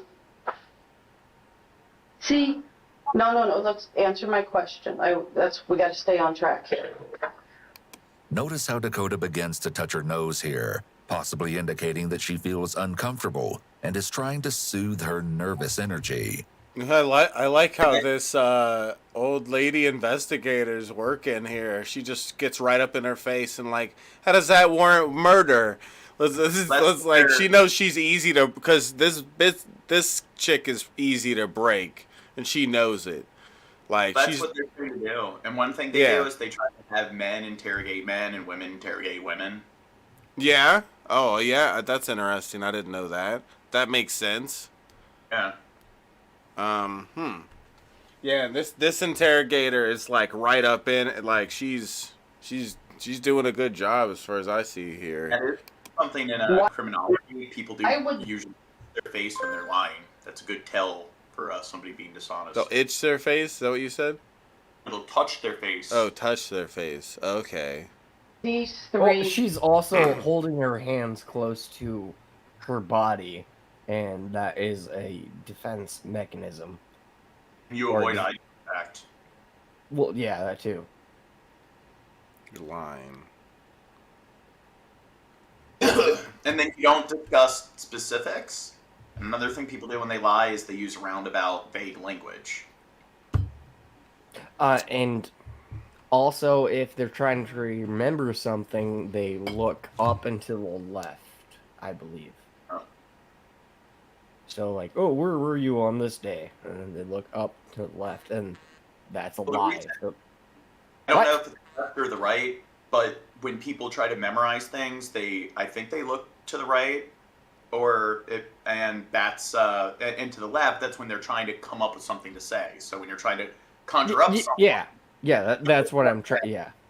And when you are trying to like recall something, retrieve memory, you look the other way. So one thing a lot of people do when they're being dishonest is they'll look up to either the left or the right because they're trying to make up stuff. And if people are being honest, usually they look the other way because they're actually are trying to retrieve legitimate like knowledge. But you didn't I dated her for... What? You didn't know this stuff, Shad. You. You're discovering to crime the left shows, and the you right. know a bunch of random criminology trivia like me and Crow. Shit, you guys don't know what you're talking about. A bunch of dumbasses. Okay, with tiny penises. Sure. Okay? Yeah, I said it. No, you. Shut up, tiny penis. I know way more about criminologies. Okay? 2 weeks. Tell him, Red Eye. She accused me. Yes, he is an expert in all things criminal. Wait, what? Yeah. Of spray painting, and I don't know her at all. Why does that warrant someone being murdered? I don't know. I think because they're dumb, probably. Because honestly, I think Carl threatened Robbie. Has Chad had any issues with Sydney? Not that I know of. Dakota is using a qualification phrase here, possibly to cover herself if it's later revealed that Chad did have an issue with Sydney. The detective has now changed her position, moving closer in proximity to Dakota to assert a pressure-building tactic, specifically promoted in the Reed interrogation technique. This has got to stop right here and right now, Dakota. Let's switch this around. Sydney is sitting in this chair. And you are the one that your mother just buried. What would you want Sydney to do for you? As we have previously heard, there had been a rift between Dakota and Sydney well before her death, but it was never clear on how tumultuous their relationship was until now. Dakota did not like her sister. She would always talk about how she did not like Sydney hanging out with us. She hated Sydney bothering us when she had us over. She would always yell at her and tell her to go the away and all this other stuff. And I'm just like, dude, like, you need to relax. Stop being mean to your sister, because, that's your sister. I got back a hold of her. I was like, dude, what's going on? Where's your sister? Have you heard anything? This and that. She was just so nonchalant and was just like, oh, she probably just ran away again, da-da-da. And I was just like, okay, well, when Sydney died, I went to the funeral service because Tracy talk to me about it. So I showed up, and what bothered me and made me question about everything was the fact that Dakota was acting her normal self. Smiling, bouncing around, just casually talking to everybody like it was no big deal. What would you want Sydney to do for you? You know what, hon? I've got 2 sisters. Growing up in a household, let me talk. Growing up, there's going to be a lot of arguments, okay? I argued with my sisters. I still do. We love each other very much. Sydney loved you very much. Don't you think she was scared that night? Yeah. You've got to tell us what happened. You know a lot more to this. Dakota is backed into a corner, both literally and figuratively, and the detective has easily gotten her to break. I can tell you some things that I heard in and out of. Okay, what did you hear in and out of, hon? There was one day, it was me, Chad, Carl, and James on the car. Me and Chad were in the back seat. What day was this? Wednesday night? Okay. 21st. Okay. And me and Chad, we were in the back seat. Me and him were talking because the 31st would have been a year ago that my dog died. Okay. So I was talking, I was like, yeah. I was like, do you want to go with me to put flowers on Nikki's grave? Mm-hmm. And he was like, yeah, sure, I can do that. And I was like, okay. And then I could hear Carl talking. You heard who talking? James and Carl in the front seat, because I don't think Chad has been giving you Chad was having the conversation. I was listening to theirs. And I heard Carl say, what did you do to her? And at first I thought they were talking about someone that James had been with, and I was like, They just handed her the tissues. People, they'll do that because they'll see if the tissues are dry, to see if it was just crocodile tears. Mm-hmm. Yeah, and this is an interesting thing right here because she got her to fold a bit here, and she's like, she's not admitting to the whole thing, but she's throwing other people under the bus that she knows were involved, and that's the start of it. That's the start of, like, I don't know, I want to say a domino effect, because then the other people, they start like, oh no, she was involved, and then, you know, it's like even if they weren't already ratting her out, they're gonna be ratting her out with her going that route, you know. I don't know, it's interesting how they'll interrogate them and slowly work the information out of them like this. Yeah, I have a big family. I have 5 sisters, step, blood, or fuck, what's it called? Which one do you have homicidal thoughts towards? None of them. But I mean, I have never I don't understand this to begin with. Like I don't understand why you would go after your own sibling. Well, you've never truly hated one of your siblings, Carl. Oh, I have 2 younger brothers, and I keep them in check by giving them like little tid twisters. Well, when I grew up, I was the youngest of 7 brothers, and I'm the only one left. Sons of bitches got in my way. It shows how No, I'm just stupid kidding. some people can be, because she probably just had a normal like fuck you kind of relationship with her sister that like lots of people have with their sisters or siblings, where they don't like them or whatever, and that's fine. But you don't need to murder them. And it's it shows how stupid they are, because it's She like was going through. She was special. You don't know what it was like. Her sister was really fucking kind. No, if you've... I'm going to make an assumption here. If you've been the one that's organised the hit on your own sister, you've had a very not typical relationship, and there's either that now... There's the potential where the little sister was potentially a real weird fucking freak, and she just wanted to get rid of the weird freak. Probably the other way around, though. That this individual sitting here in the corner is broken and used the power of her the JJ to get her boyfriend to go, whack her sister or organise it because he that's right. His alibi was he's with her and they've gone away for the weekend, so they've created an alibi for themselves. So I suspect that she's organised a hit on her own kid sister. Oh yeah, which is like holy now, fucking shit. And then now she's trying to claim ignorance. Like, oh, I heard them talking about it. It's probably like with the family, there's probably the dynamic of the parents showing favoritism or like the parents kind of just being dysfunctional. So she has all this animosity towards her sister because maybe the parents blame her for everything or something like that. A lot of times that does happen, and a lot of notable cases of estrangement is the parents showing favoritism with one sibling. My point is that even though with this crazy outcome, I imagine that the relationship wasn't that crazy from any normal two sisters that are just like fuck you or whatever.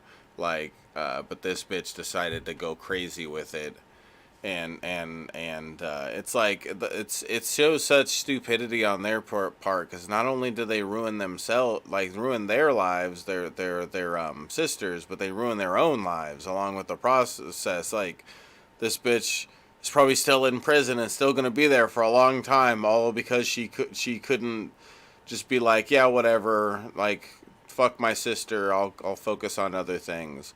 That's like, another thing.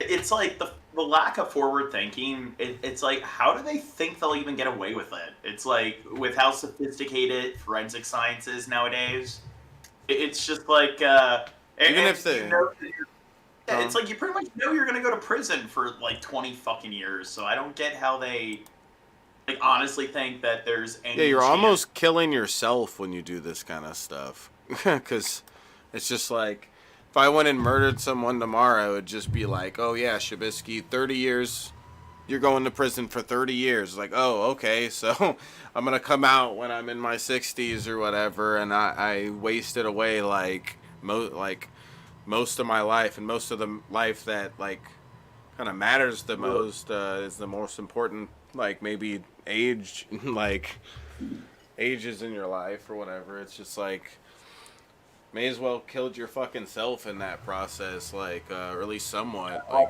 People do when they do serious crimes. They just like they know they themselves are gonna end it, so it's like, fuck it, might as well get revenge on as many people as I want before like I do myself in. Yeah, but no, I mean, just getting in trouble like that is almost just like killing yourself in a way, because you're throwing away a huge amount of your life, maybe even all of it, if you do big enough of a crime where you got to spend all of your life in jail. I'm saying with people like this, prison. It's like the Dunning-Kruger effect. It's like the fact that they honestly think that their plan is going to work.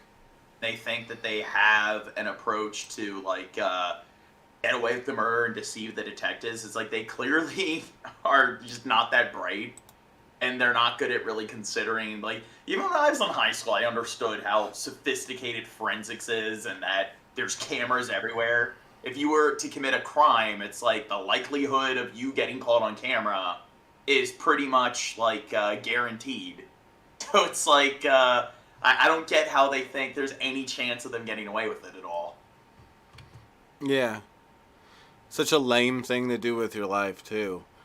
Like, most of that stuff is not thought out. It's emotional or in the heat of passion. Yeah, but this was planned out. This was like actually methodical and stuff. It's like, well, she got caught, so it was not planned out. I think it just kind of. What Crow was talking about was like in the heat of the moment. So well, it's this was premeditated, very clearly. This was premeditated murder. Yeah, they planned this shit. They planned this shit. Well, planned it, but I mean, it was not like, oh yeah, I'm definitely gonna like have or like the cops are not gonna find me. They weren't like that. It was planned out, yes. They had like provisions in place where planned out, but not well planned out, is what Drunken Crow is saying. I don't know. I'm fucking drunk. But they're stupid. You know, just like the gang of the 4 or 5 white guys that are like Turtle and Stupid Ass and whatever the fuck their names are. Well, they're a Commander bunch of- Chad, the Great Dane, and the Iceman, Yeah, man. Come on. Yeah. They're a bunch of dumb fucks who, if they committed any crime in general, they would do it very unplanned and very like Gene, you ever heard me talk about how I went to the mall? I went to Walmart with that one kid. I went to spend the night at this one kid's house named Nick. They dropped you off at Walmart. His family just randomly just is like, okay, we're dropping you off at Walmart to hang out. It's like, okay, they drop us both off. Us two, me and this kid named Nick at Walmart with no money for us to hang out while they like go bar hopping or something. I don't know. And we ended up stealing Yu-Gi-Oh cards.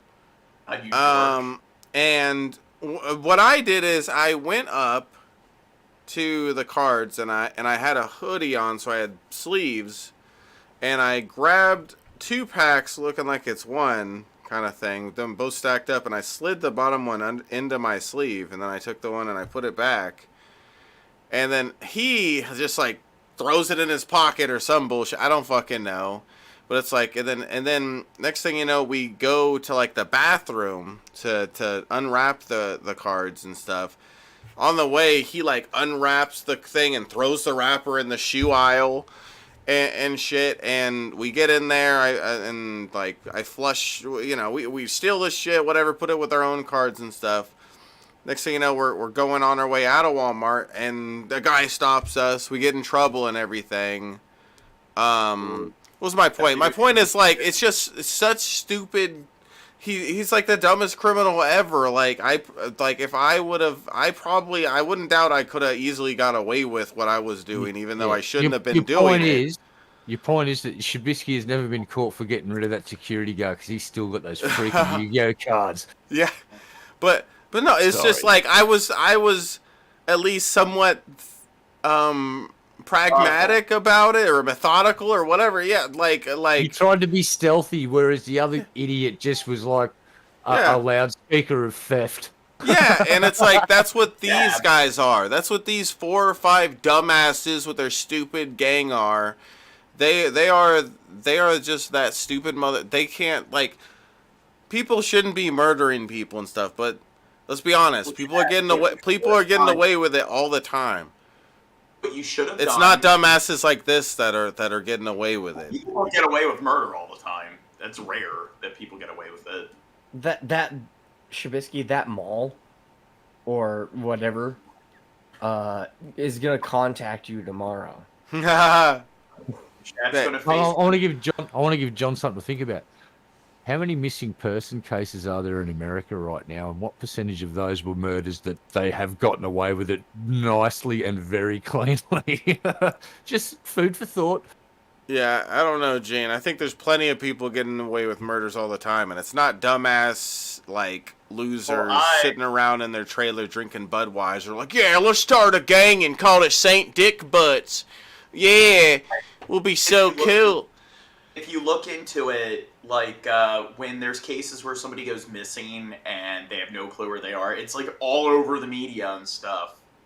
After, like, just a few days, like, if somebody gets murdered, it's constant. We're looking for the body, we're giving a reward, and, like, forensic science and everything has gotten really sophisticated. And, like I said, we live in a surveillance state. There's cameras everywhere. Gene, all right, here's some numbers. Now, this is according to the U.S. Department of Justice. More than 600,000 people go missing annually in America. Approximately 4,400 unidentified bodies are recovered each year. I'm telling you right now, and I'm going to go real low with my estimate, I'd say about 2.5 to 3% of that 600,000 people were people that got whacked, and whoever did it got away with it clean. 600,000 people go missing in America. Annually, right? Yeah.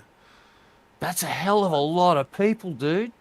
Yeah, but what is, you have like Amber Alerts and like Silver Alert, you have scenarios like that, and if you look into it, like what is the classification for missing? Because if they go missing, it's like how long are, like, is it just missing person reports where go missing for a few days and they All right, so far days? in 2023, there's 15,172 people listed as missing in America. So for every 100,000 people, that's 4.49 people just go. Yeah, There's there's a like statistic for you. 5 in my state since the beginning of the year. Anyway, sorry to butt in with that. I just wanted to give John something to think about. That's a lot of people, and I'm telling you right now that there's a sliver of that percentage, a very small percentage, that 600,000, I will promise you got whacked, and whoever did the whacking is still out drinking pina coladas down by the pool. I promise you that too. Yeah, they aren't these fucking, like, room temperature IQ Budweiser drinking. Exactly. You drink Budweiser, right, Drunken Crow? No, I drink Bud Light. Oh, see? He's different I'm than these people. sophisticated. Yeah.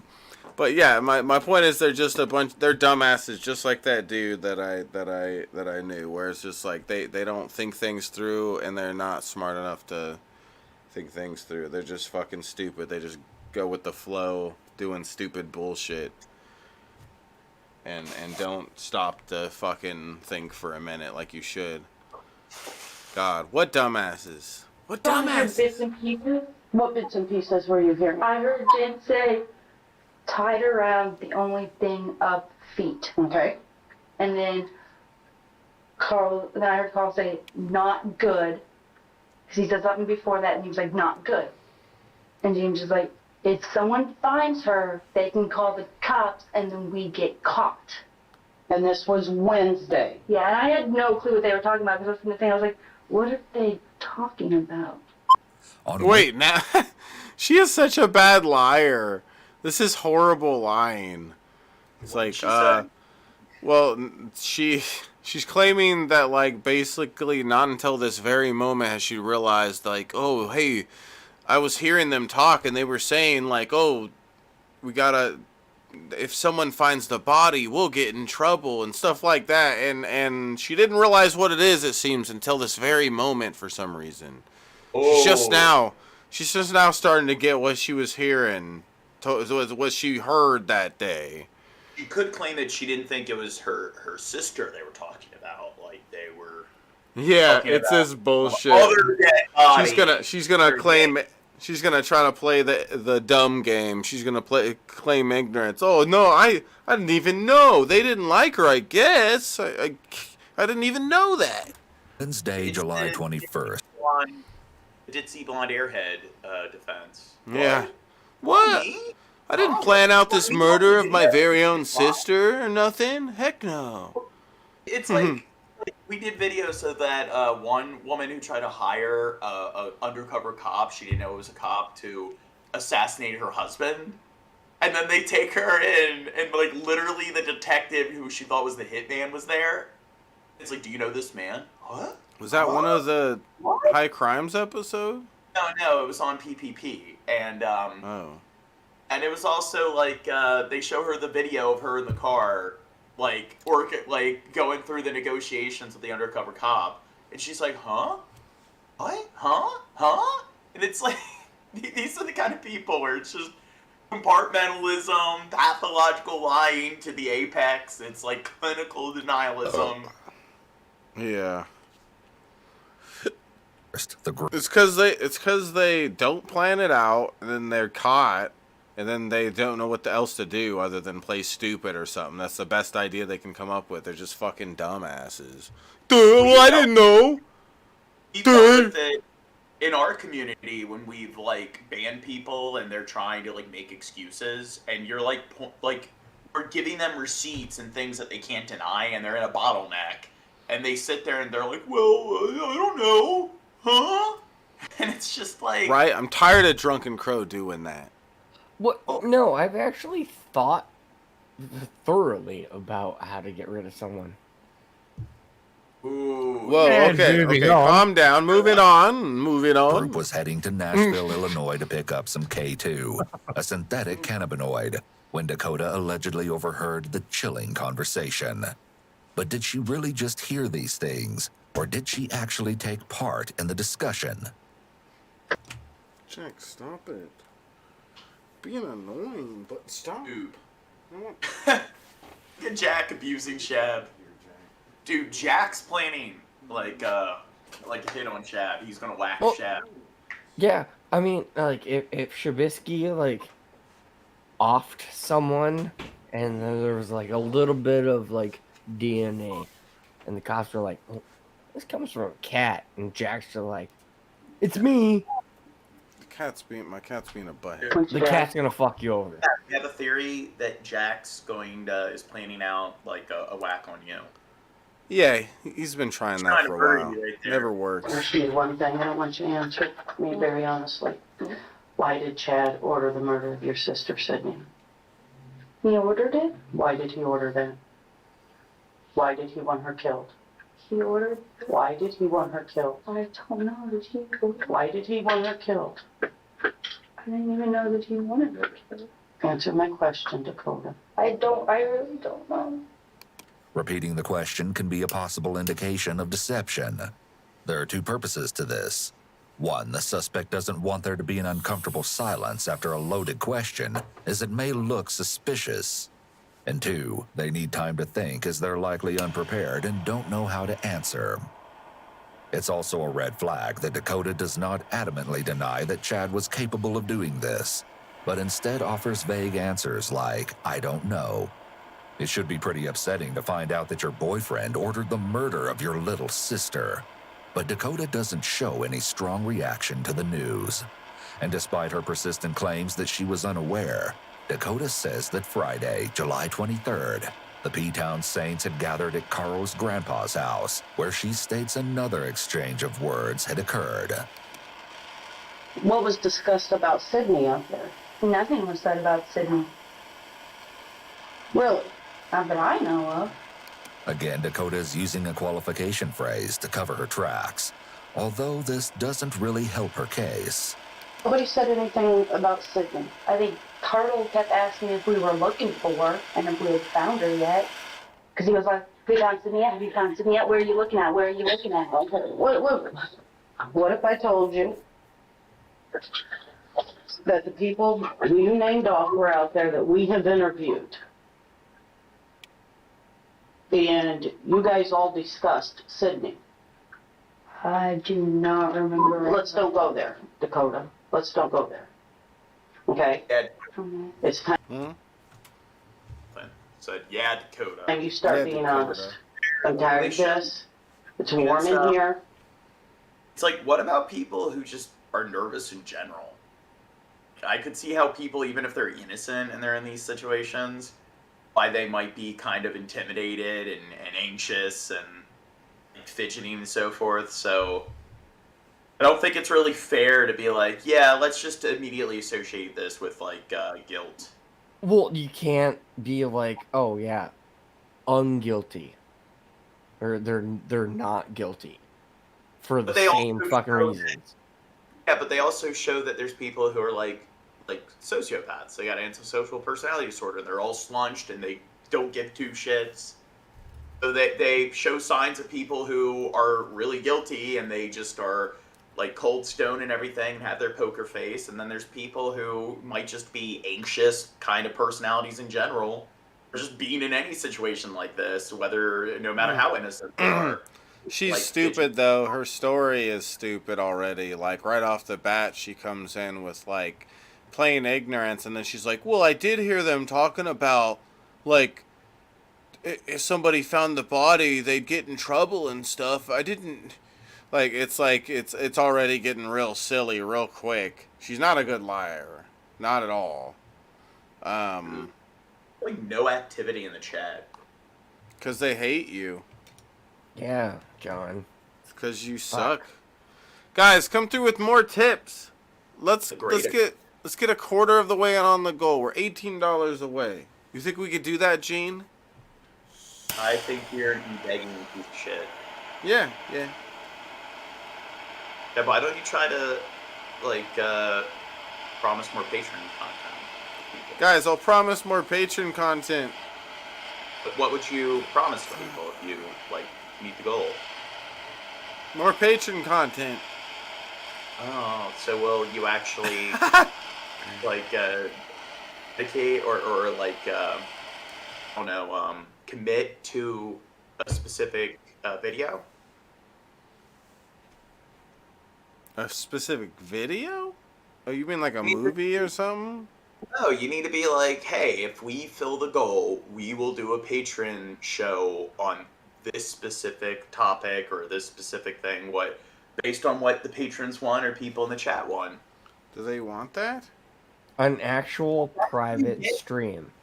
Yeah, that's how you get people to donate. You gotta promise something in return, like some extra video, and if you reach the goal 3 out of 7 times in the week or whatever, then we get some kind of bonus stream. Whoa. It has to be something more specific than just Shab hanging out or playing Fortnite. So you should put a poll in the chat every time you do a stream and ask them hey, what do they want?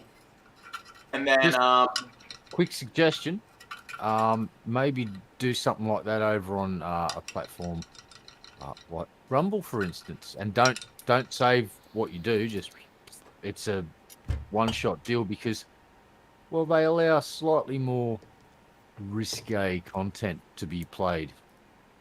If you catch my drift. Can I say the N-word on Rumble? You probably could if you really wanted Alright, to I'm throw gonna yourself do under it. the bus like that. No, that's Are you going to say nylon? Because, whoa. Negotiated. Nigerian. Also, you could probably do little original content. You could fart out, a fart stream. Don't tell me what to do. No, birthday cake, candles. Just fart out birthday cake candles. Just be like in the movie Idiocracy, where it's a 90-minute feature-length film called Ass, and it's just a butt that farts for 90 minutes. That's hot. Yeah. I thought that was. We're watching that, right? No, Guys, I want to see us make more progress on the goal. Okay? Or else. You've got to start being honest with me. You guys discussed Sydney that night. Dakota likely feels very stressed, which may explain her sudden increase in fidgeting with her hands. Her mind is likely racing as she tries to decide on what to say. The conversation between you guys. I'm trying to think because somebody else would remember. What was that? The only thing I can remember was Carl saying something about a gun and how he shot someone. Okay. It's the only thing I can remember. And what did Chad say? I can't remember. No, you do remember what Chad said, and that's what we need to discuss. What did Chad say about Sydney and the police? I can't remember what Chad said. Yeah, you can. Yes, you can. I know it's hard for you. I know it's hard. Because all I remember was Carl told me that he said that if you tell anybody anything we talk about, I'll kill you and make it look like Chad did it. Okay, but Chad said something about the police not looking at any of you. What did he say? I think he said that the police weren't helping. Okay. Because he had asked me if the police were being any help, and I was like, no, I was like, the police aren't much help, they're just saying he's a row, and I think that's what he had told me. And what else did he say about the police? I can't remember what else he said. That he said the police were not looking at them. I don't remember that. You got to think. I'm trying to think, but... You think right now. You've got to do this for Sydney and a your lot mom. of the stuff that they talked about, I blocked out after Carl told me that he would kill me and blame him on Chad. What? That she doesn't seem to be respecting her personal space. Yeah. That's the point, John. Yeah, John. Oh, okay. Duh. She's not giving the whatever the fuck, the suspect is not giving anything, so you get into personal space. Yeah, so Gene. It's part of the ride technique. Get right up in their grill. Yeah. They don't just ask, like, I want to see a lawyer. Lawyer. Sure. Yeah. I plead the fifth. I just don't engage at all. Like, if I was ever interrogated, I'd just be like, I plead the fifth. Yeah, I plead the fifth. This guy say think that kind of thing's just gonna make them look guilty. They're so dumb at this. No, well, no. Technically, pleading the fifth, yes, it kind of does make you look guilty, but at the same time, You're not giving them any information, and they can't Yeah. use it against you in court. Yeah, not just but not casually just going in there and talking and stuff like you're innocent makes them think you're looking at not innocent. If you go in there and be like, I want an attorney or something, they're trying to play it off like they're innocent. Dakota is saying is true. Most would find it disturbing that she didn't notify the local authorities. But then again, she may have been genuinely terrified that Carl would follow through with his alleged intensifying threats. No matter, the detective wants more. More! Do you realize that Sydney will never have some of the opportunities that you had? Yeah, I know. Was Sydney still in school? She was going to be a sophomore, I think. Possibly, I don't know. Sydney's not going to get to graduate. She said she was never going to graduate. She's got a lot of milestones. She had a lot of milestones left in her life. You realize Sydney's never going to get married. I know. Me and my mom talked about it. Sydney's never going to have babies. You will never have any nieces or nephews. You have to do the right thing for your sister. I said, well, no, duh, she's dead. Wow, Gene, that is in bad taste. That's the coldest thing I've ever heard on the internet ever. You're a jerk, Gene. Is like, well, she's never going to get married. She's never going to have babies. Like, well, no shit, she's dead. She's just stating the obvious. Whoa!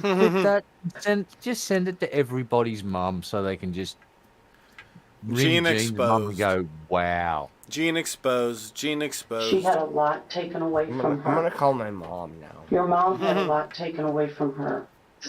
And you had a lot taken away from you. And now it's time that you stand up for Sydney and nobody else. And you've got to start protecting Chad. Chad's not protecting you. Chad hated Sydney, and Robbie just didn't know her. What? Rewind a few seconds. She was like leaned up against the wall. What? She was what? A few seconds where she was like leaning back in the chair. They're not there. It's a couple seconds ago. Just click on it. It's time that you stand up for Sydney and nobody else. And you've got to start protecting Chad. What if, as she's interrogating her, she just falls backwards? I think she'd say face. Why are you talking shit about the awesome interrogator lady? I'm saying, just imagine that scenario. I like her. Be there, trying to be all chill, so like, dude, she's badass. She would probably roll out of it and land just standing up like, whoa, I didn't know that would happen. But whatever. Now back to the interrogation. She's a badass bitch, Gene. Back up. She's cooler than you. She probably runs on her treadmill backwards. Okay, that's how cool she is. Chad's not protecting you. Chad hated Sydney, and Robbie just didn't know her. I didn't even know Chad hated Sydney. He never said anything about it. But he wouldn't tell you, would he? No. But, and that's what I don't understand. You guys are involved, and he's not telling you anything. This is not an equal 50-50 relationship. I know. The cries that you're seeing from Dakota might almost seem believable. However, what she will soon expose about herself will bring this investigation into a whole new light. As of now, she tells the detective of the chilling confession that Carl supposedly made to her on Friday, the 23rd. I want to hear the whole story Carl told you the night out at his grandpa's on Friday night. Okay. He said He said that he had broken into my house, and then he had done something to Sydney. I said, what did you do? He's like, I can tell you, he's like, all I can say is that she was shot. And I was like, okay. And he was like, yeah, he's like, other than that, he's like, I can't do anything else. I was like, well, who else all knew about this? He's like, I'm not telling you who else knew. That was why. He's like, because if you tell anybody, he's like, I'll kill you and blame it on Chad. Why didn't you tell this to the police when they interviewed you? Dakota's story here is highly questionable. When individuals... Do you not hear me? You're not able to hear me? 4K? Hey, when you look at his hair and stuff, doesn't it look like penis? Yeah, he does kind of have a penis-shaped, like, outline going on. Like, if you got rid of the shoulders and elongated the neck and made it like one of those Pokemon things where it's like, gets that Pokemon, it would look like I'd be like, penis! And it's like, no, it's the guy that helped murder that little 15-year-old girl. Oh, never mind. Got the wrong Pokemon. You don't even know what I'm talking about, do you, Gene? Yeah. In the first season, they go, that's that Pokemon! And then after the they'd be like, Stop stuffing your goddamn face, John. Come on. Stop stuffing your face. Yeah, you're fat already. Enough, Gene, you fat ass bitch. Individuals are giving... No, I'm... Bye. Dab, like, see how, like, without facial hair, I don't have a little, like, shin fat like you? Where, See how you look like a little bitch. You got your shin fat and stuff? I can eat a cheesesteak and eat out every once in a while. You know why? Because I'm not a fat fuck. Whoa, Gene. Physical activity. Dude, one day I'm going to make him... Look at me wearing my large shirt, and I can't even... It doesn't even fit me. You fat shiny. Yeah, because you're a tiny little bitch, Gene, with a fat belly. I'm a tiny bitch. You were just saying I was fat. With a fat belly. You're oddly sized. Got a fat belly? Where's the belly? You sucking it in, Gene. We could see that. Sucking it in, you motherfucker. Dude, he's sucking it in, right, Red Eye? You're all sucking it. Keep on sucking it. Oh, yeah. Gene. Gene, show us your anus hole. Oh, this is getting a bit Trumpster Bobbish. I don't know if I approve. Show us your anus hole, Gene. Is that you, Trumpster Bob? Did you sneak into Shabisky's house and are you wearing Shabisky as like a suit? What's going on? Penis. I wearing Chad like a suit? Oh no, Trump's not wearing Chad like a suit. Should I wait for Drunken Crow to get back? No. Yeah, you're right. Fuck him. A truthful account of a traumatic event, such as finding out that one of your friends shot your sister. They're more likely to have both facts and their feelings intertwined in their account. Instead of describing her shock or grief when hearing about Sydney's murder, the next thing she mentions is to protect herself, claiming she kept quiet out of fear for her own life. How did Carl say he got in your house? He never said how he got into my house. How do you think he got in your house? Now after I'd seen the chair and the way that it is and all that, I think they went through the deck, or he went through the deck. Why did you unlock the door? I didn't unlock the door. Okay, your mom says the day before she's doing laundry. She's washing blankets. She hangs them out on the deck. She goes out later on. She gets the blankets, carries them in, and she specifically remembers locking the door. What door? The deck doors. I have not been near the deck door in a long time. I was hardly ever anywhere near the deck door. The detective is hoping Dakota will implicate Chad as the mastermind behind the crime. It remains unclear as to how the patio door was unlocked, especially since Tracy was certain that she'd locked each and every door in the house. It seems someone else had intentionally unfastened the bolt. We know you were with Chad Sunday night at his house. There's no question about that. We know Chad gets a phone call from Carl to see if it's still a go. There's no question about that either. What? Do you think you could beat Chad in a fight? Yeah. Think you could beat Carl in a fight? Yeah. What about you, Red Eye? He's a professional, a great time. No way. He terrifies me. Look at that man.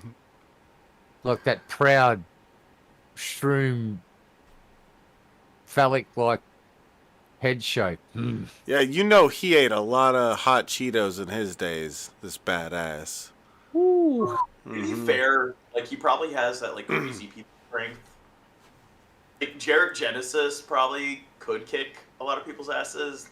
And somebody who knows how to fight would kick his ass, but Jared probably has that, like, crazy, psycho, I'll eat your face kind of, like, vigor, you know what I'm He already tried to fight the Ranger guy and just got himself. I think that guy was a professional, like, martial artist and everything. Yeah, Jared doesn't know how to fight, but if he fought somebody else who doesn't know how to fight, I think, isn't, like, Jared, like, pretty tall? So I think he would have that, like, crazy person, like, I'll eat your face rage. Dude, Red Eye, my video on Instagram is working its way to 11,000 likes right now. It's at 10,600 likes. Amazing. Isn't that crazy? It's insanity. It's crazy. We know you were there with Chad when he received the phone call from Carl Sunday night. We also know you were there with Chad Monday morning when Carl called and said it's handled, it's done. You got to tell me something. You got to tell me right here, right now. And you're right there. You want to step over. You want to step over that line. I know you do. You've got to tell me why Chad wanted her dead. No, you know that. I think when I knew we had a Gangsters were saying that they had, but he eventually got over that. Okay, so let's put that in the equation. Dakota unveils another shocking piece of information, one that could possibly indicate a motive, and it seems that Chad was not the only person to hold a grudge. According to some sources, at one point during the pair's relationship, Dakota apparently had found her sister's diary and couldn't help but read the entries. She never could have anticipated the shocking information waiting to be discovered. As Dakota turned each page one by one, she was frozen in place as she stumbled across a detailed passage describing an alleged romantic encounter between Sydney and none other than Chad. Dakota, in an instant, grew furious, even though the alleged event had taken place before she started dating her new boyfriend. This event has never been publicly confirmed, and there's no evidence of it occurring. Nonetheless, it is something that Dakota would likely never forget. Why? Wow. Now we see the motive, apparently. Wondering why, huh? Just like, you hate your sister, why you want her killed. Here it is. Right. He hates her sister, is that the reason? Do you even pay attention? Her boyfriend fucked the sister. Chad fucked 15-year-old little sister, little Sydney. Oh. Did he have his friends kill her? She didn't like the fact that I had to watch her and help take care of her. As Sydney was facing ongoing mental health issues, her mother became increasingly worried and asked Dakota to watch her while Tracy was at work. Of course, Dakota wasn't at all thrilled to be spending the majority of her time with Sydney, and apparently voiced her concerns to Chad. On top of that, the gang leader felt that Dakota's so-called babysitting duties had taken precious time away from him. And with or without knowing, the 18-year-old has just provided 2 reasons to the detective as to why Chad may have ordered the murder. Dakota has officially implicated her boyfriend, and when Chad becomes aware of this, he is clearly surprised, as would be expected. The story she told about what happened to Sydney was the truth. And the only way she could have known it is to hear directly from Carl or James or Robbie Hey, so Shad. What? So she was upset that Chad fucked her sister. So she had Chad kill her sister for her, or is it like she's using them as a red herring where they didn't do it and she just did it? No, her sister actually did have a romantic relationship with her boyfriend, Chad, who is such a Chad, and whether or not, like, she probably did plan it out and stuff, but she's trying to still put the blame only solely on Chad here, I think. But who knows? Chad's like, she's like, I'm mad at her for fucking Chad, so I'm gonna get Chad to kill her. I'm still gonna be with Chad. It's like, why are you yeah, right. It's like, and he's the adult. I'd be like, fuck you. Like, we're dating and you cheat on me and you have sex with my sister who's a minor. Instead, she blames the minor instead of the full-grown guy here looking like a badass with his wife beater on. Like, would that be statutory grape? Like, he definitely did that. It's definitely grape. This guy is at least an adult. Some states, if there isn't enough of an age gap, it is. She's 15 though, so it's only. She's 15, and it's only legal. There's some states where I think it goes as low as 16, but 17 is most states that go under 18. Where a lot of states, it's like if you're just out of high school, 18, 19, and then they have states that the age gap's small enough. It's called the Romeo and Juliet clause. If, like, let's say I'm 17 and I'm dating a 16-year-old and I hit 18, or someone hits 18 and they're 17, that's statutory. No, it's not, because in that clause, you are already dating underage with that person, and you just, like, age out of it just 1 year. A lot of people in their early 20s are still like kids. It's like the brain doesn't stop developing until 24, so don't you think 18 is kind of a random age? Well, I think 16 is a random age too, because most states are like, oh, that's the age of consent. I think that's a random age. At 16, there is a significant, like, if you look at brain scans and stuff, there is a significant noticeable, like, gap or run when it comes to neural development. Same thing with, like, 24, 18. It's like an 18-year-old's brain doesn't look that much different than a 16-year-old's brain. A 16-year-old's brain looks a lot different than a 14-year-old's brain, so it's like there is a significant phase of neural development. Yeah. So 16 and 24 make more reasonable timestamps for something than, like, 8 and 18 does. That's just a really random number. You're a random number. Your face is a random number. Alright, let's continue. Let's listen to Chad. That's the only options there are. She could not have heard it from anywhere else. I'm telling you, she didn't hear it from me. So, Dakota's lying about it? I guess. Why would your love lie about you? I don't know. See, that really bugs me. You know, it really bugs me. Me too. That you're gonna put this on now. You're gonna put it on Dakota.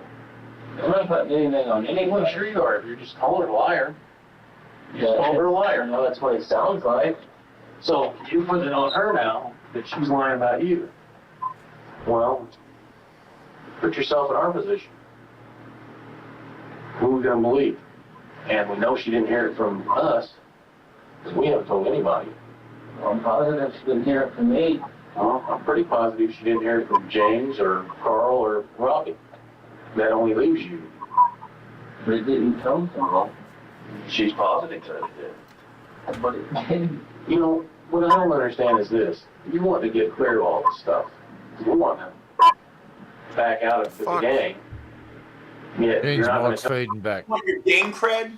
Gene, learn how to goddamn use headphones, you dorky bitch.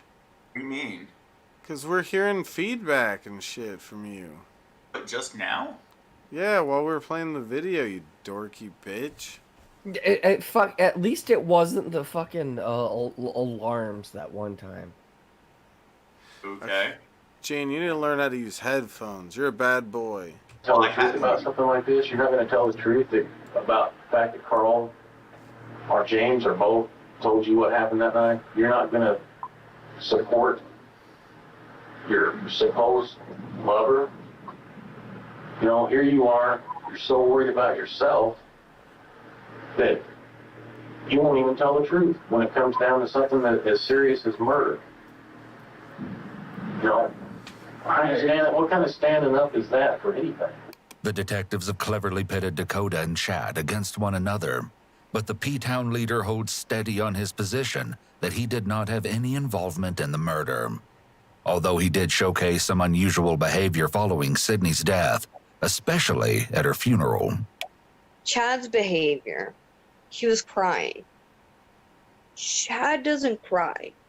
When all this other information came out, and like the speculations and the theories behind it all, nobody really knows except them.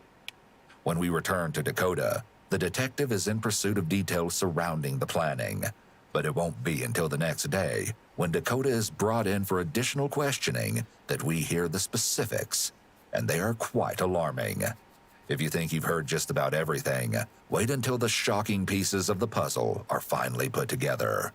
Why are you crying? Because of Nikki. Your dog? Yeah. Because she is dead, so. So's your sister. I know, and I cry. But you cry more for your dog than you do your sister. That's kind of disturbing to me, you know?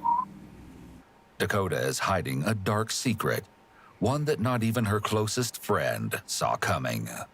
She was very bubbly, and she was always pretty much full of energy and bright, and she was clumsy, and she was funny. Her normal, everyday behavior never indicated any, what would you call it, psychoticness?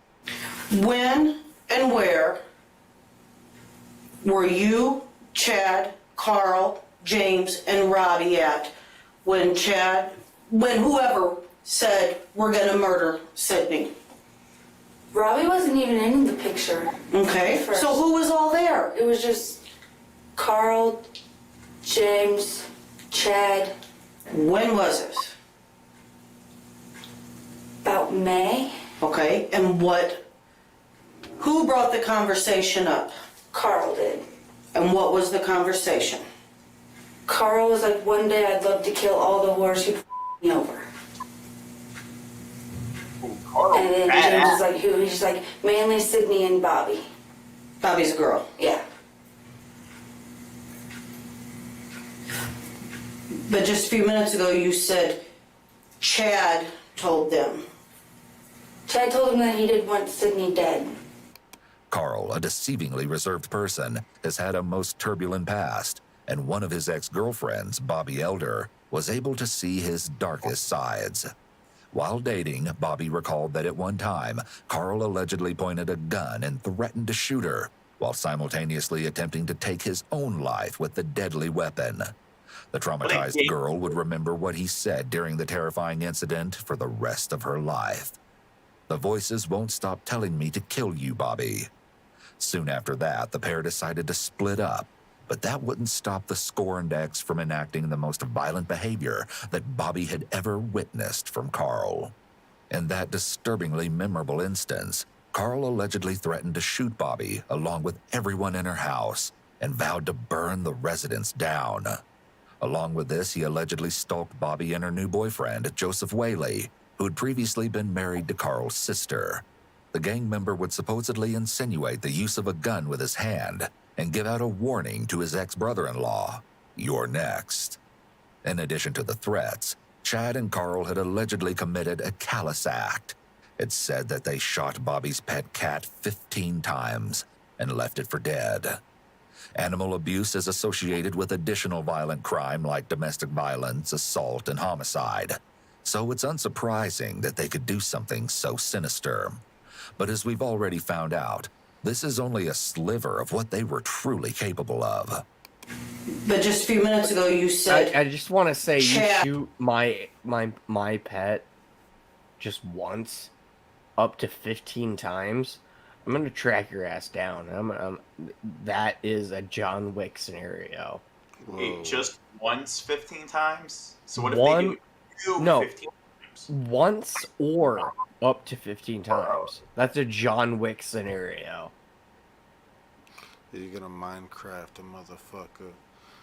Chad told them. Chad told him that he did want Sydney dead. But Okay. for reasons I don't know why. And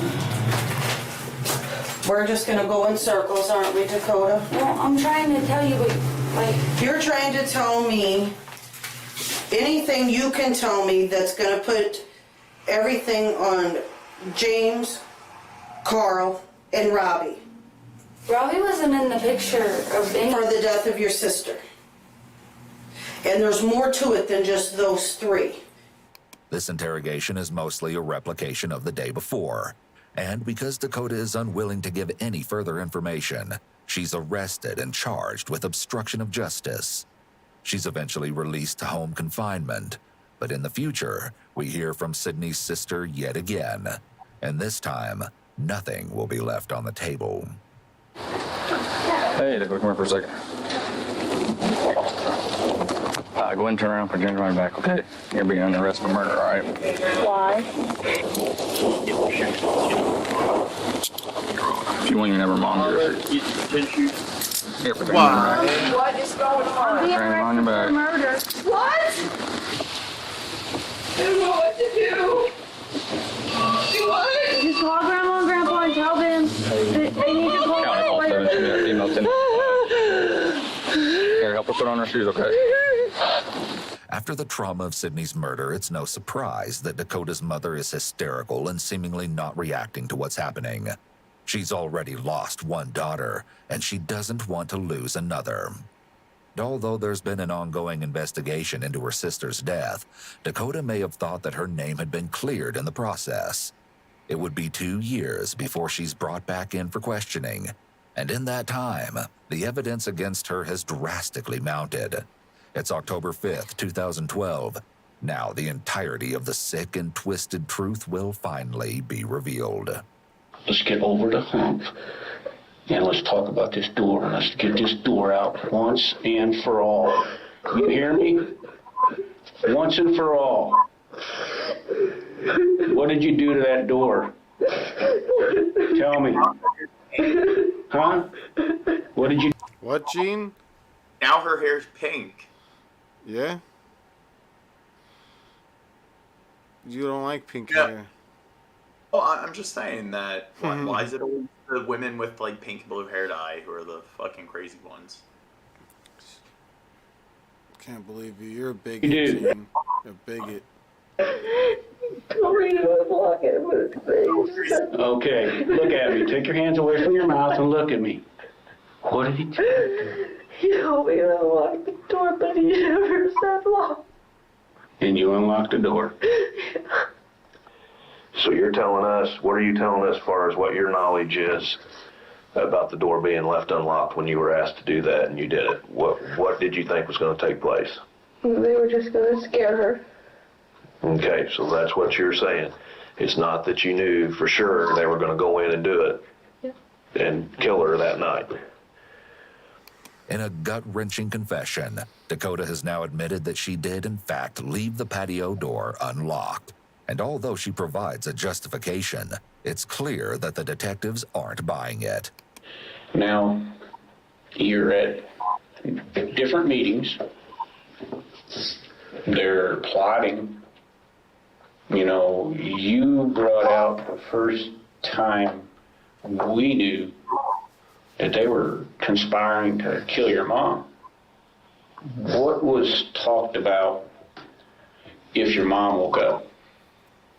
What were they going to do to your mom if she woke up when they were doing this to Sydney? I need you to tell me what they said they were going to do to your mom. Chad told me that they were just gonna shoot her if she had woke up. As the layers of this terrifying story are continually peeled back, a slip of the tongue on the part of Dakota reveals another piece of information that she has been so desperately trying to hide. Which meeting was this? I don't know. I don't remember what days we had what days that they had. Was it before? No. Before or after? Was it before or after she went missing? You said we had meetings, they had, no, let's not go there, okay? The day I wasn't. Yeah, but you said we had meetings, and you've been at these meetings, correct? Yeah. Dakota knew exactly what was going to take place. She knew that her sister was going to be murdered, and she did nothing to stop it. And when it was done, she apparently shared in the appalling triumph. And you said to celebrate. What was to celebrate about? That it was done. That's what Prince Day was referring to. And Carl, Chad. Carl's the one that said celebrating. He said it several times and put up toasts and stuff. What did you toast to? That it's done. So the whole time was Dakota knew all about this. Yes. What you're saying? She knew what you guys were toasting. She knew why. She was smiling and all cheerful and everything and toasted with it. The group seemed to be quite happy with their organized murder, to the point that James was supposedly laughing when he viewed the tragic news segment on TV. Although, as we heard in his previous confession, his laughter had been replaced by hysterical cries. These would not be for Sydney, but rather for himself. James knew that he'd been caught, and his freedom was about to be stripped away. Nevertheless, it couldn't possibly compare to the way in which he brutally took hers. Following the crime on August 18, 2010, one of the group had written a note to Sydney's mother, apologizing for their unthinkable actions. Part of it read, "I just wanted to say how sorry I am. I'm not a bad person, and my life is getting taken away because of what happened. It seems like no one will believe me. I hope you do, and forgive me. I'm sorry from the bottom of my heart, and wish you the best." The writer's reference to their life being taken away is extremely self-centered, considering their punishment is the result of them choosing to end another person's life. Although they may in fact feel guilty, the penman is most likely seeking sympathy for themselves rather than truly understanding the ramifications of their actions. It has not been reported as to who the letter is from, nor if Tracy ever responded. Although Carl, James, and Robbie had already been arrested not too long after Sydney's body was found, it would be another 2 years on the same day as Dakota that Chad would also be taken in. Chad was brought in for questioning, but quickly requested his attorney, ending the conversation before it could even begin. Although, thankfully, he would not be getting off scot-free. Carl, one of the P-Town Saints' most loyal members, pleaded guilty to first-degree murder and was sentenced to 60 years in prison. But before he could be transferred to a federal prison, he was found deceased in his jail cell, a successful attempt at taking his own life. James was convicted of first-degree murder and sentenced to 60 years in prison, while Robbie was convicted of home invasion and sentenced to 26 years in prison. Chad, the notorious gang leader, was sentenced to 20 years in prison for home invasion, the result of a plea agreement that dropped the charge of first-degree murder.